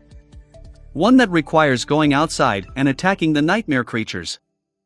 He tilted his head a little. And what goal might that be? Changing Star simply looked at him, and a moment later, Sunny's eyes widened slightly. The pyramid? Chapter 1076, Know Yourself. Nephis nodded. Song and Valor are going to be in a race to conquer it. They will search for nightmare gates that can be used to establish a beachhead in the unexplored region of the Dream Realm where the Black Pyramid is located. Once they find a comparatively safe fort, they will use the call to transport their saints, masters, and awaken there, establishing temporary outposts. She paused, looked at him, and continued. These outposts will be used to launch expeditions toward the pyramid. The end goal is to find a relatively safe place in close proximity to it, build a true fortress there, and then use that fortress as the staging ground for the conquest of the tomb. Changing Star lingered for a moment. It might be easier to think of it in terms of the Forgotten Shore. Each gate is connected to a seat of nightmare somewhere in the region. Some seeds might be in the depths of the Crimson Labyrinth, and everyone who follows the call to the area around them will be drowned by the Dark Sea.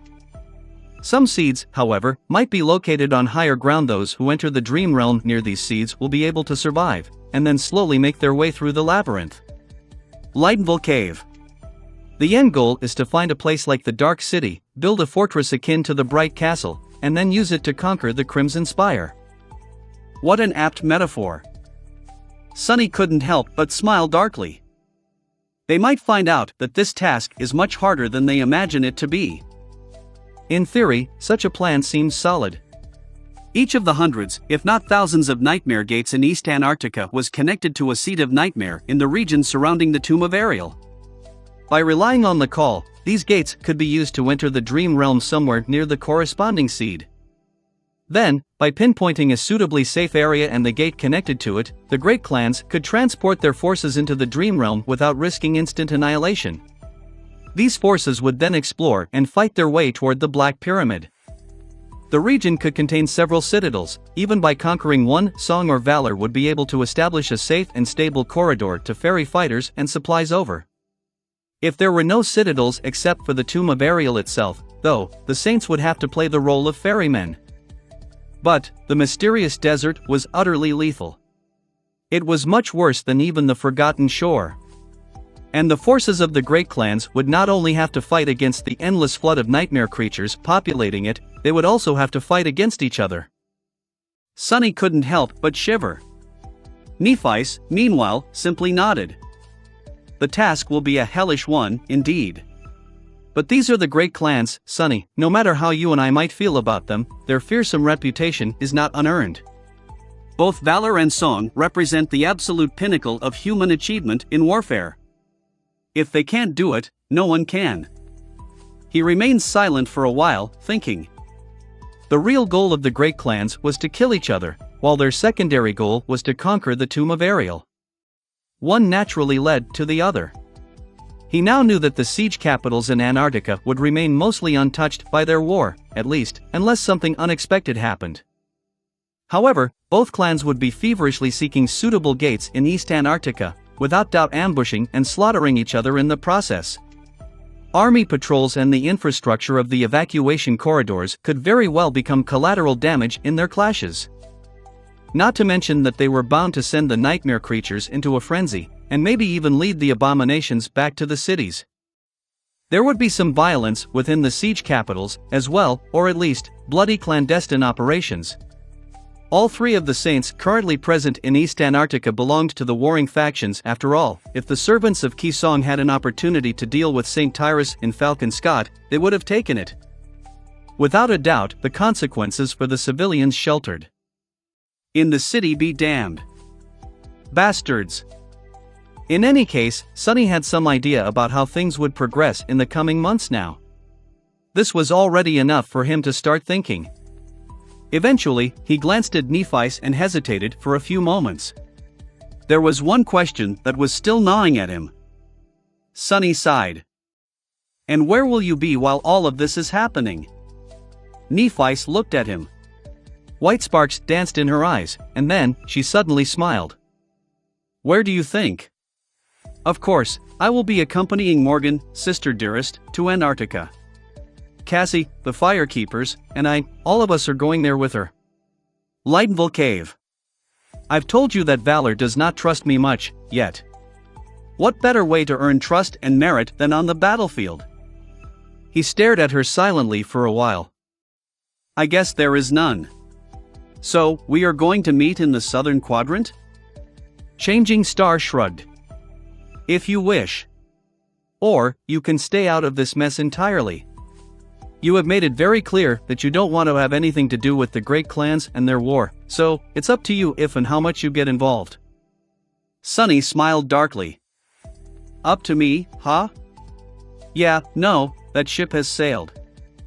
He really could hide in some remote siege capital, use his service record and exalted status to get himself a cushy assignment, and spend the rest of the campaign relaxing, as much anyone could relax in Antarctica.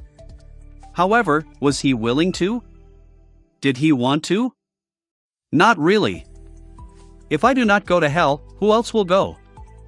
Sunny had once told the Sin of Solace that the great clans were free to act with impunity because there was no one around to hold them responsible. He did not wish to teach anyone lessons in responsibility. But he did want to teach those bastards a lesson in humility. The harsher and more painful the lesson, the better. I'll make them pay. If I go to hell, I'll drag them with me. Sunny looked at the boundless blue sky, then turned to Nephice and smiled. See you in Antarctica, then. Chapter 1077, Midnight Sun. Summer had come to Antarctica. The winds still brought with them a piercing chill, but it was warm enough for the snow to thaw under direct sunlight. Gurgling streams of water turned East Antarctica into a land of countless brooks and numerous lakes, which all glistened in the sun or drowned in the shadows of the tall mountains. The sun itself was distant and cold. But it never disappeared from the blue expanse of the sky. Just like there had been no end to the night, now, there was no end to the day. The twilight of the long dawn had gradually turned into daylight, and now that October was in full swing, the whole continent was suffused with bright radiance, and would be for the next 5 months. The situation on the continent, however, was far from light. It was grim and dire, as if Antarctica had submerged deeper into an endless cycle of dreadful nightmares. The chain of nightmares was escalating with each day, and the evacuation army was forced to take more and more desperate measures to withstand it. The remains of a once thriving city were buried under thawing snow, with the skeletal remains of tall buildings rising above it like dark cliffs. This settlement had not been chosen to become a siege capital, and so it was abandoned at the start of the campaign. Now, it was nothing but a desolate ruin. From time to time, that ruin would turn into a battleground, sustaining even more damage. Currently, a furious battle was coming to an end on the streets of the abandoned city. A patrol of soldiers had been chased here by a swarm of nightmare creatures and forced to stand their ground. The humans had fought violently and almost defeated the attacking abominations, but sadly, the sounds of the combat awoke a fiend that had been slumbering in the ruins. The creature had torn a bloody path through the remaining abominations, and then slaughtered the soldiers. Now, only one of them remained alive. Lieutenant Catfine was struggling desperately with the controls of her MWP. But it was of no use. The mighty machine had been damaged too severely and toppled, its vestibular systems going completely offline. She could have brought it back up relying on nothing but her piloting skills, but most of the limb hydraulics were destroyed, and the frame itself was bent and torn, large sections of the alloy armor already missing. Even the coolant pathways were breached, turning the pilot's cabin into a scorching inferno. The paint she used to decorate its walls with drawings was blistering and melting. Catfine herself felt as if she was going to melt, too. But, of course, she wouldn't. The abomination that had slaughtered her squad was currently on top of the MWP, clawing at the war machine with its powerful limbs. The armor was parting before the terrifying claws like paper. Each strike sent a concussive shockwave through the frame, tossing Catfine up and down in the tight confines of her safety harness. The creature was going to kill her long before the heat had a chance to. Curse it! There was just no way for her to fight against a fallen demon, and that was what the creature was, most likely. At least the awakened leader of the patrol had called it that before being killed by the fiend.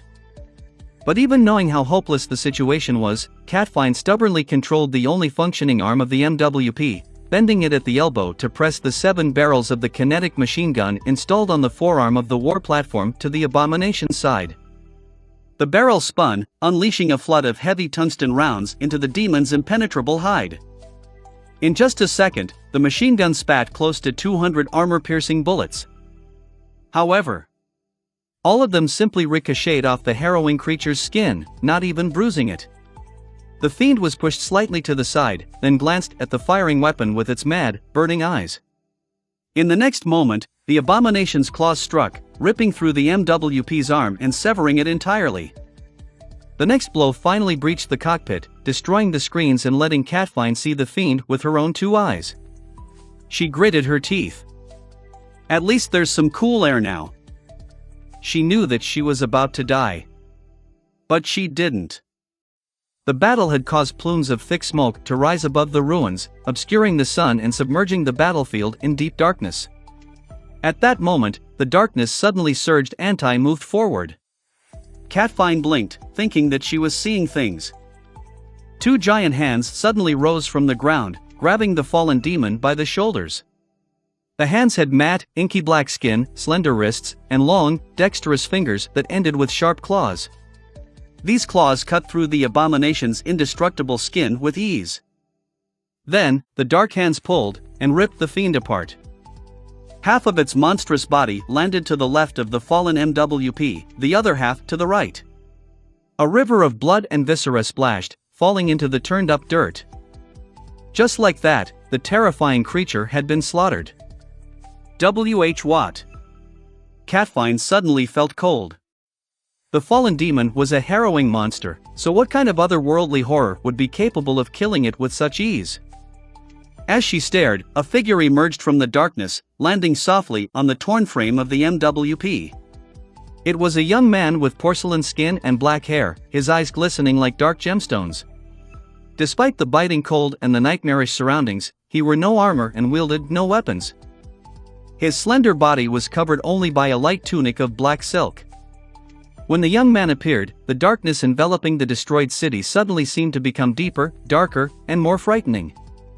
The sight of him was in such stark contrast with the ravaged, war-torn ruin that he seemed more like an apparition than a living being. Catfine gulped. The young man lingered for a moment, and then looked at her calmly. "Are you all right, soldier?" "Oh gods, he speaks." It took her a few seconds to digest what the eerie stranger had just said. "What?" He leaned forward and grabbed the jagged edges of the breach in the cockpit's armor, easily pulling the alloy apart to widen the gap. "I said, are you all right?" Catfine lingered for a moment. Why yes." The stranger nodded. "Good. I'm Ascended Sunless of the Special Reconnaissance Unit. You can call me Master Sunless or Major Sunless. Let's get you out of this thing." Chapter 1078, Army Scout. Sunny helped the pilot climb out of the ravaged MWP, then looked around somberly.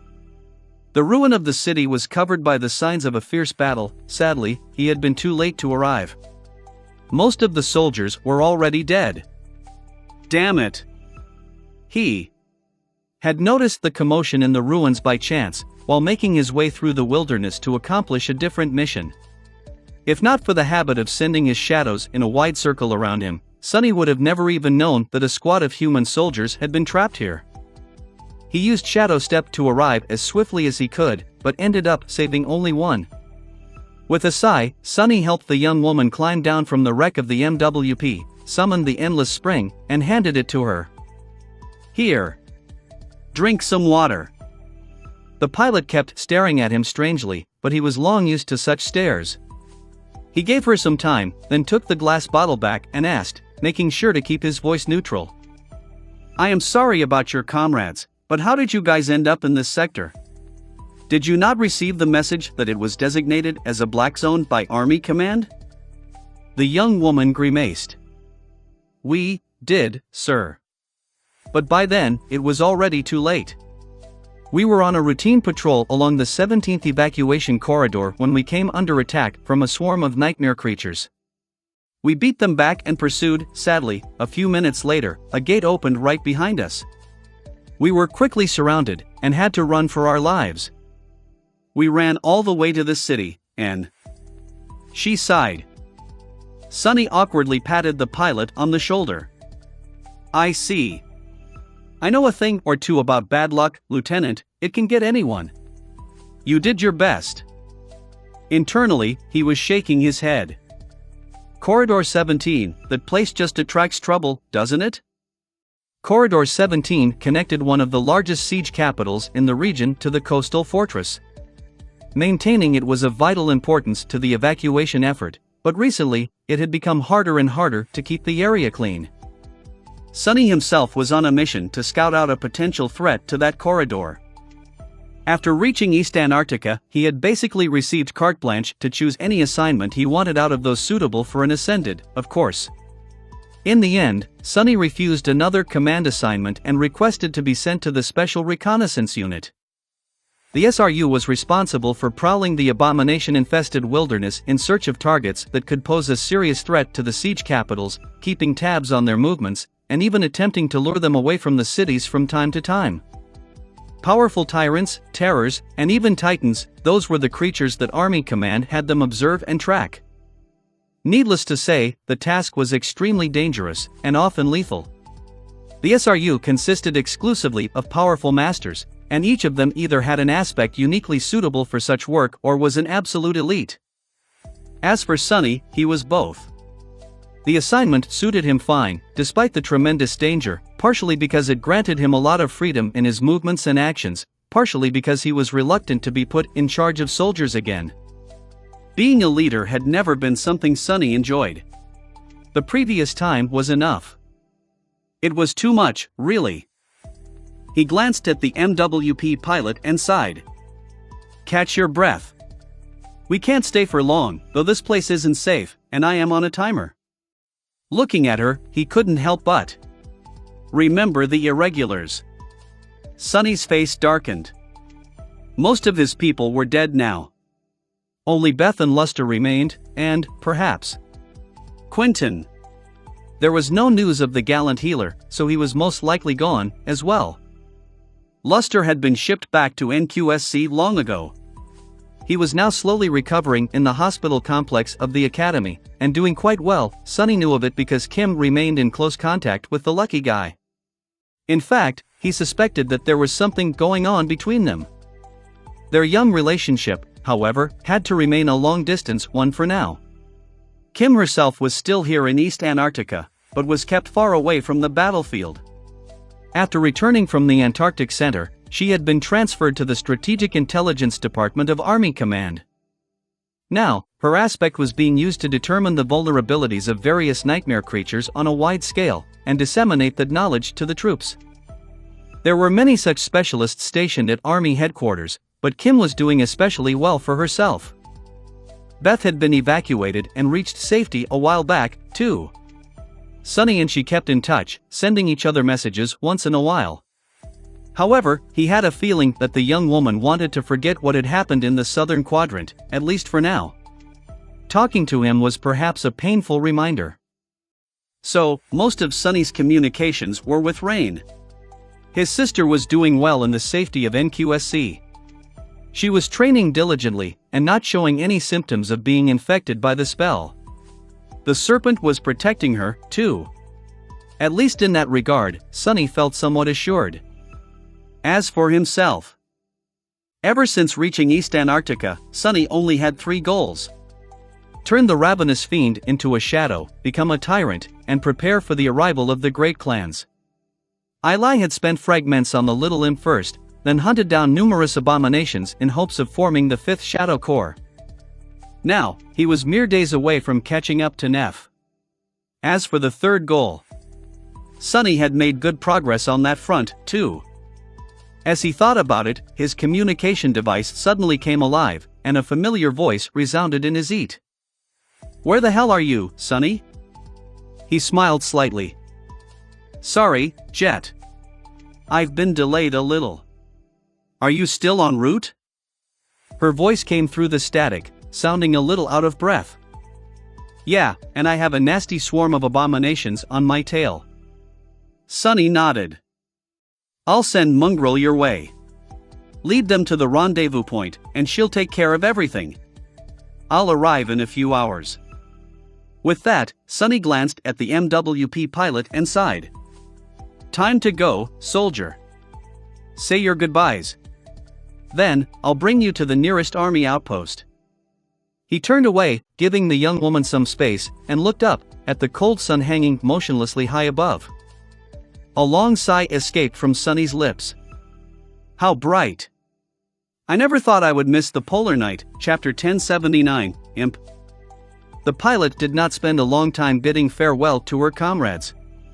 By that point in the campaign, everyone had experienced loss and defeat. The soldiers had not grown numb to watching people die, but they did become used to it. Death had always surrounded those who fought against the nightmare spell, and here in Antarctica, it was even more inescapable, both for the awakened and for the mundanes. When the young woman returned, however, a confused expression appeared on her face. Sunny raised an eyebrow. "What?" The pilot pointed. Where did my MWP go?" He looked back. The wrecked war platform was, indeed, gone. In its place, hidden behind a pile of dirt, sat an ugly little creature. It was hurriedly pushing a piece of bent alloy into its wide, toothy mouth with both hands. Noticing that someone was looking, the creature froze for a moment and feverishly continued to chew on the armored alloy, as if afraid that it would be taken away. Sunny rolled his eyes. "That little bastard right there ate it. Don't mind him." It was hard to imagine that the scrawny imp had devoured the massive machine, considering that it was dozens of times larger than him, but that was exactly what had happened. Sunny did not know what kind of infernal engine was hidden in the imp's stomach, but the little guy's appetite was inexhaustible. Anything that entered his mouth disappeared without a trace, and there were very few things that his sharp teeth couldn't rip apart. Sunny shuddered, remembering how he had turned the tiny wretch into a shadow. He had done it not long after arriving in East Antarctica. Before, Sunny had been planning to become a tyrant first, but that was because he needed more power, fast, during the siege of Falcon. Now that things had calmed down, the circumstances were not as pressing. He could allow himself to delay a little, and made converting the echo of the ravenous fiend a priority. Sunny had possessed 3 shadows before, but funnily enough, only one of them, Saint, came from an echo. The process of conversion itself had looked pretty much the same as the first time. In the tranquil silence of his soul sea, 2 beams of dark light descended from one of the shadow cores. One fell on the echo of the scavenger, the other on a motionless shadow that stood with the rest of them on the still surface of the calm waters. The shadow of the ravenous fiend seemed to dissolve into the dark light, and then, the echo became wreathed in black flames that seeped into its flesh, changing it on a fundamental level. The boundless spellweave that was hidden within the echo disappeared, replaced by darkness. Lightville Cave 0M. A living shadow was now dwelling within the body of the imp instead, for transparent and empty embers burning in its depths. Granted, that scene was not as majestic and awe-inspiring as when Saint had become a shadow. The scrawny little bastard could not compare to the magnificent stone knight in any shape or form, after all. Nevertheless, that was how Sunny had acquired his 4th shadow. What came next, however, that he did not like to think about one bit. The trip was a blank slate and had tremendous potential for growth, but Sunny had to be careful about what he fed the gluttonous creature. Some types of food were easy to come by, but would produce mediocre results. Worse Titan that, he strongly suspected that some advancements would prevent more beneficial powers from taking root in the future. There was one he could not compromise on, though: affinity to shadows. And since shadow creatures were almost impossible to find, Sunny had no choice but to feed the hateful gremlin some of his own flesh again. The first time he summoned the fiend into the real world, the tiny creature looked around, then stared at him with fright and ran away, hiding behind Saint's leg. The imp then grabbed her calf with his 8 clawed fingers and cautiously peeked from behind it, trembling slightly. "Get over here, bastard!"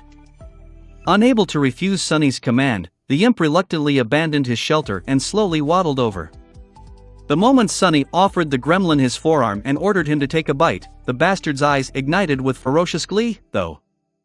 What happened next was a truly ghastly experience for Sunny. Ailu endured it by bitterly fantasizing about killing the vile little creature for the 2nd time. However, it was worth it in the end. The scrawny fiend regained its ability to travel through shadows. Later, Sunny learned that the process of gaining new attributes and abilities was rarely, if ever, so easy and fast. The fiend had already possessed a high affinity to shadows thanks to being one, and Sunny himself was even more unique. He was a divine shadow, after all. These 2 reasons made it possible for the little imp to inherit a vestige of his power in one go. As to how the bastard had managed it the first time around, Sunny had no idea. Maybe the inherent adaptability of the scavengers resonated with the innate formlessness of shadows. Maybe the wretch had simply gotten lucky. The point of it was that he couldn't just command the gluttonous scavenger to devour a nightmare creature and expect the same to happen. It took a long time and a lot of corpses, suitable ones, at that, for the imp to grow in the right direction. Luckily, he was not limited to only eating flesh. Which was why Sunny was currently concentrating on feeding the imp all kinds of steel, alloy, and mystical metals. The ravenous fiend's bone armor had been rather spectacular, but he was determined to come up with something even more indestructible. Watching as the scrawny bastard hurriedly finished chewing on the last piece of the broken MWP, Sunny smiled slightly, his eyes shining with ominous glee. Eat, eat, eat more, trashling. I need to fatten you up. The imp suddenly shivered and looked at Sunny with wide, terrified eyes. Sunny suppressed a menacing grin and dismissed the imp, then looked at the pilot. I got him as an echo. Come, let's go, we need to hurry. Chapter 1080, Marvelous Devil. As a scout, Sunny constantly had to traverse great distances across the abomination-infested wilderness of East Antarctica. He would usually ride atop Nightmare or glide through the shadows with incredible speed, but right now, neither of these methods were an option. His steed was with Saint, and he obviously couldn't leave the stranded MWP pilot behind by turning into a shadow. Theoretically, Sunny could carry the young woman on his back and run, which would be faster than limiting his speed to that of a mundane human. But he was not too desperate to save time. There was an army outpost relatively close to the ruined city, and although normal patrols would be slaughtered if they tried to take the convenient shortcut, nothing that dwelled there could threaten Sunny. As they followed a small river that snaked between barren hills, Sunny summoned the runes and glanced at the list of his shadows. It read: Shadows, Onyx Saint, Soul Serpent, Nightmare, Ravenous Fiend. Sunny concentrated on the last string of runes, summoning a detailed description of the little bastard. Shadow, Ravenous Fiend. Shadow rank, Transcendent. Shadow class, Devil. Shadow description: a pitiful little creature traveled through a nightmarish land, harboring a bitter grudge in its tiny heart. Driven by resentment and spite, it suffered many trials and conquered untold dangers to become a marvelous devil. But fate was unkind. The ravenous devil met a much more terrible fiend, and turned into his shadow. Sunny stared at the runes with a bleak expression. The spell had always liked to tease him, at least he thought that it did, but this one was just unfair. How come I'm the fiend? The bastard literally has the word fiend in his name. Shaking his head, he moved past the description and continued to read. Shadow attributes: lucky, marvel, ravenous, shadow sworn, lesser iron body. Lucky, attribute description: this shadow is favored by fortune. Sunny sighed. His own attribute, fated, attracted both incredible and absolutely terrible luck. The imp, however, was blessed with only good fortune. It was most likely the small scavenger's very first, innate attribute. No wonder the bastard had survived meeting him twice. Damnation! Peeved by the blatant unfairness, Sunny continued to read.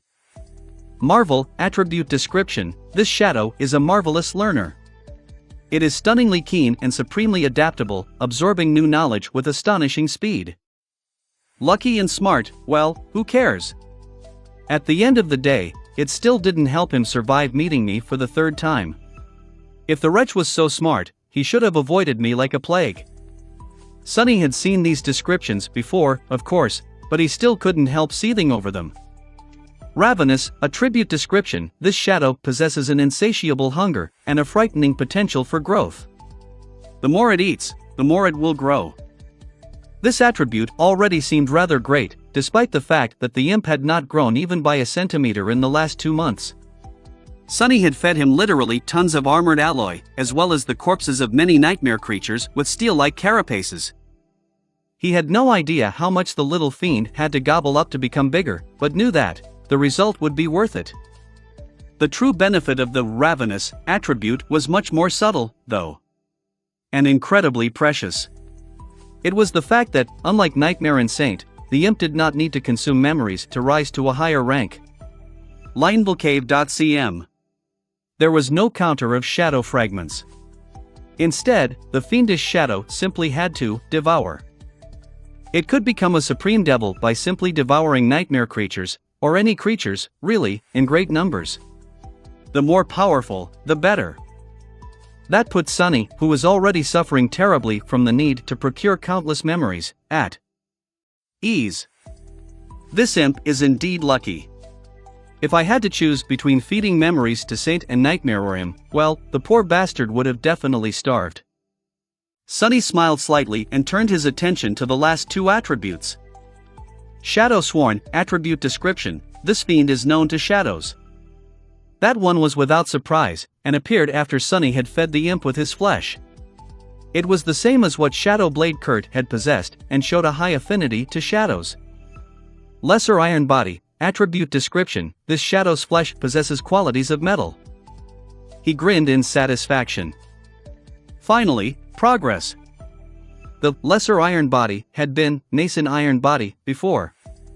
It seemed that munching on that MWP had finally pushed the imp over a threshold. He would be much sturdier now, and in the future, would even have a chance to become truly indestructible. There had to be a greater iron body as well, after all. Happy to see the ankle biter achieving something, Sunny finally glanced at the imp's abilities. The runes read: Shadow abilities, Scavenger, Devourer, Shadow Step. Scavenger, ability description, this shadow can attain the traits, attributes, and abilities of the creatures it consumes. Devourer, ability description, this shadow's teeth possess unnatural sharpness and strength. It can rend and maul even the most resilient things. Shadow Step, ability description, this fiend can move freely between shadows, traveling from one to another in an instant or diving into them to move with great speed.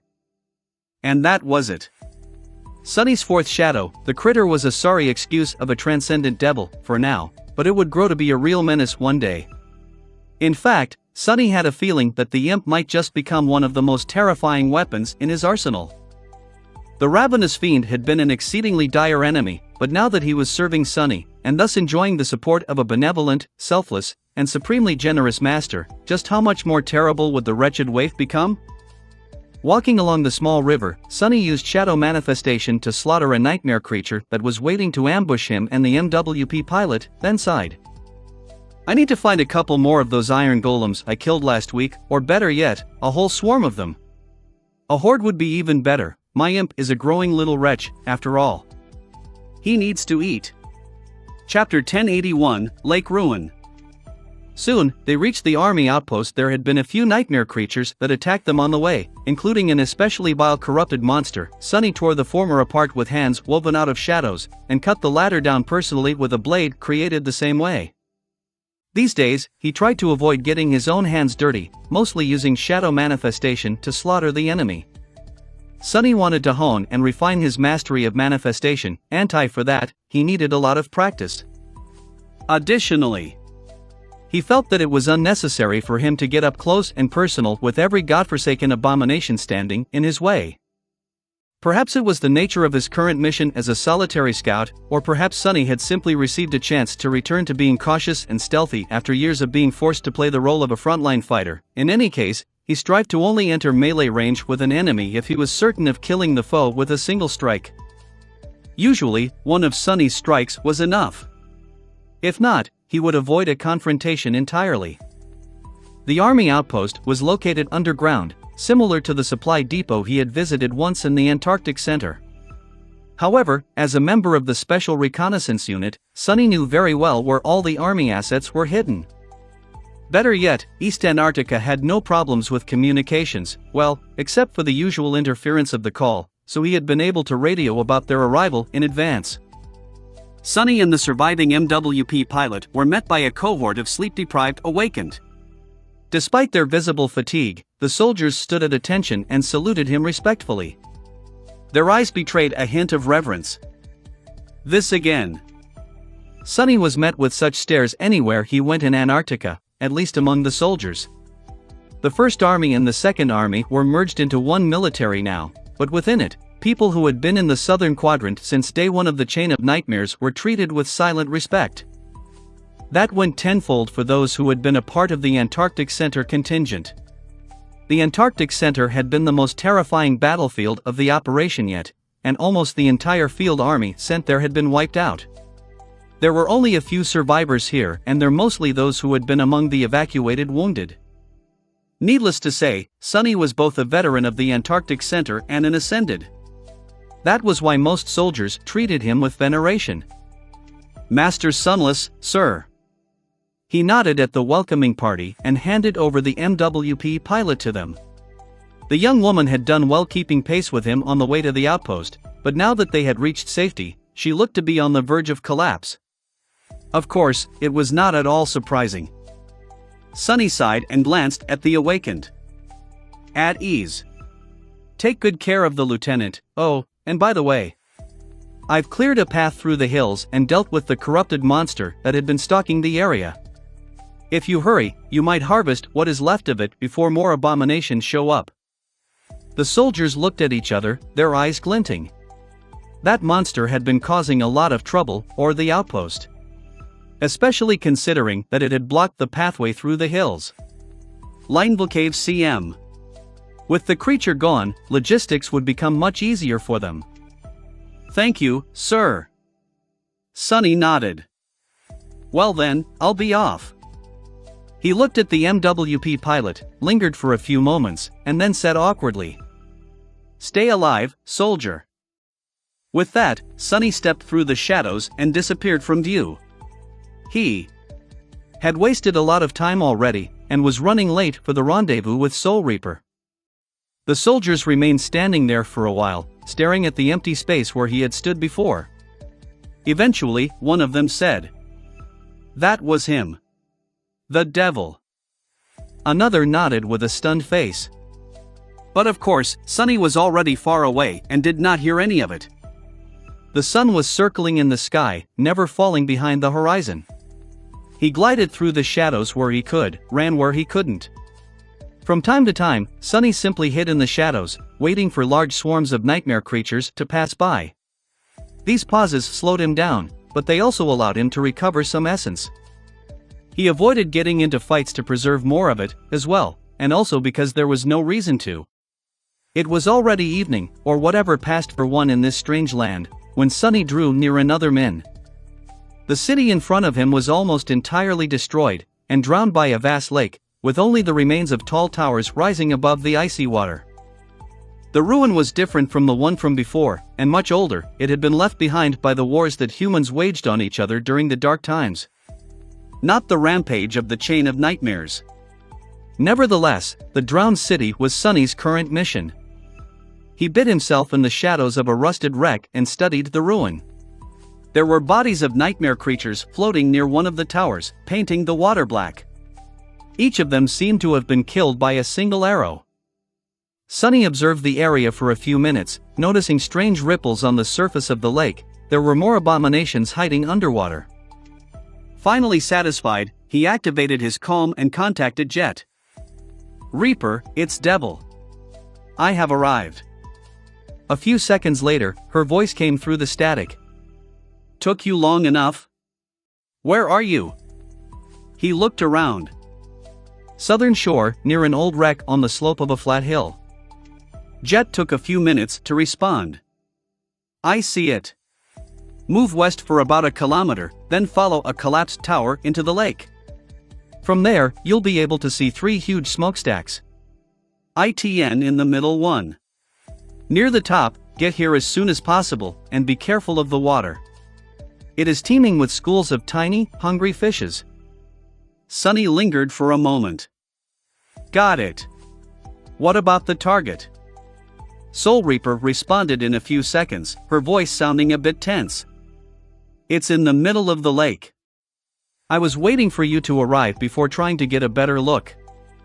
Nodding, Sunny glanced at the ripples in the cold water one more time, and then dashed out of his shelter. Chapter 1082, Ancient Chimneys. 1082 Ancient Chimneys. He reached the giant chimney without too much problem, avoiding the teeth of the vicious fish-like creatures with the help of the dark wing and a couple of perilous leaps. The structure was wide and incredibly tall, reaching at least 300 meters into the sky, and that was just the part visible above the water. There were a few holes in the frame of the alloy smokestack, so Sunny did not waste time jumping through one of them. He found himself in a vast, dark well, still water radiating bone-chilling cold a few meters beneath his feet. A tiny circle of light was visible hundreds of meters above.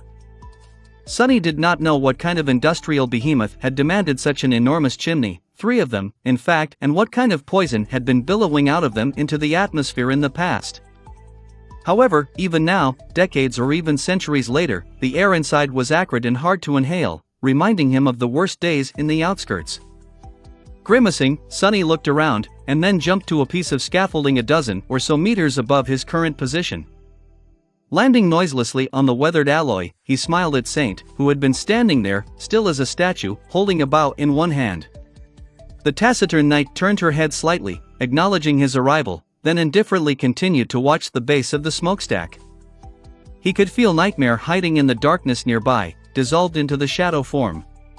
The black steed moved, greeting him, and then grew still once again. "Good work, guys," Sonny's calm hissed. "Get up here, I'm bored out of my mind." He sighed, then turned into a shadow himself and ascended the tall structure, gliding upward in a wide spiral. As SAMNY was going up the old alloy walls, he found himself involuntarily thinking about how long it would take him to eat the whole thing.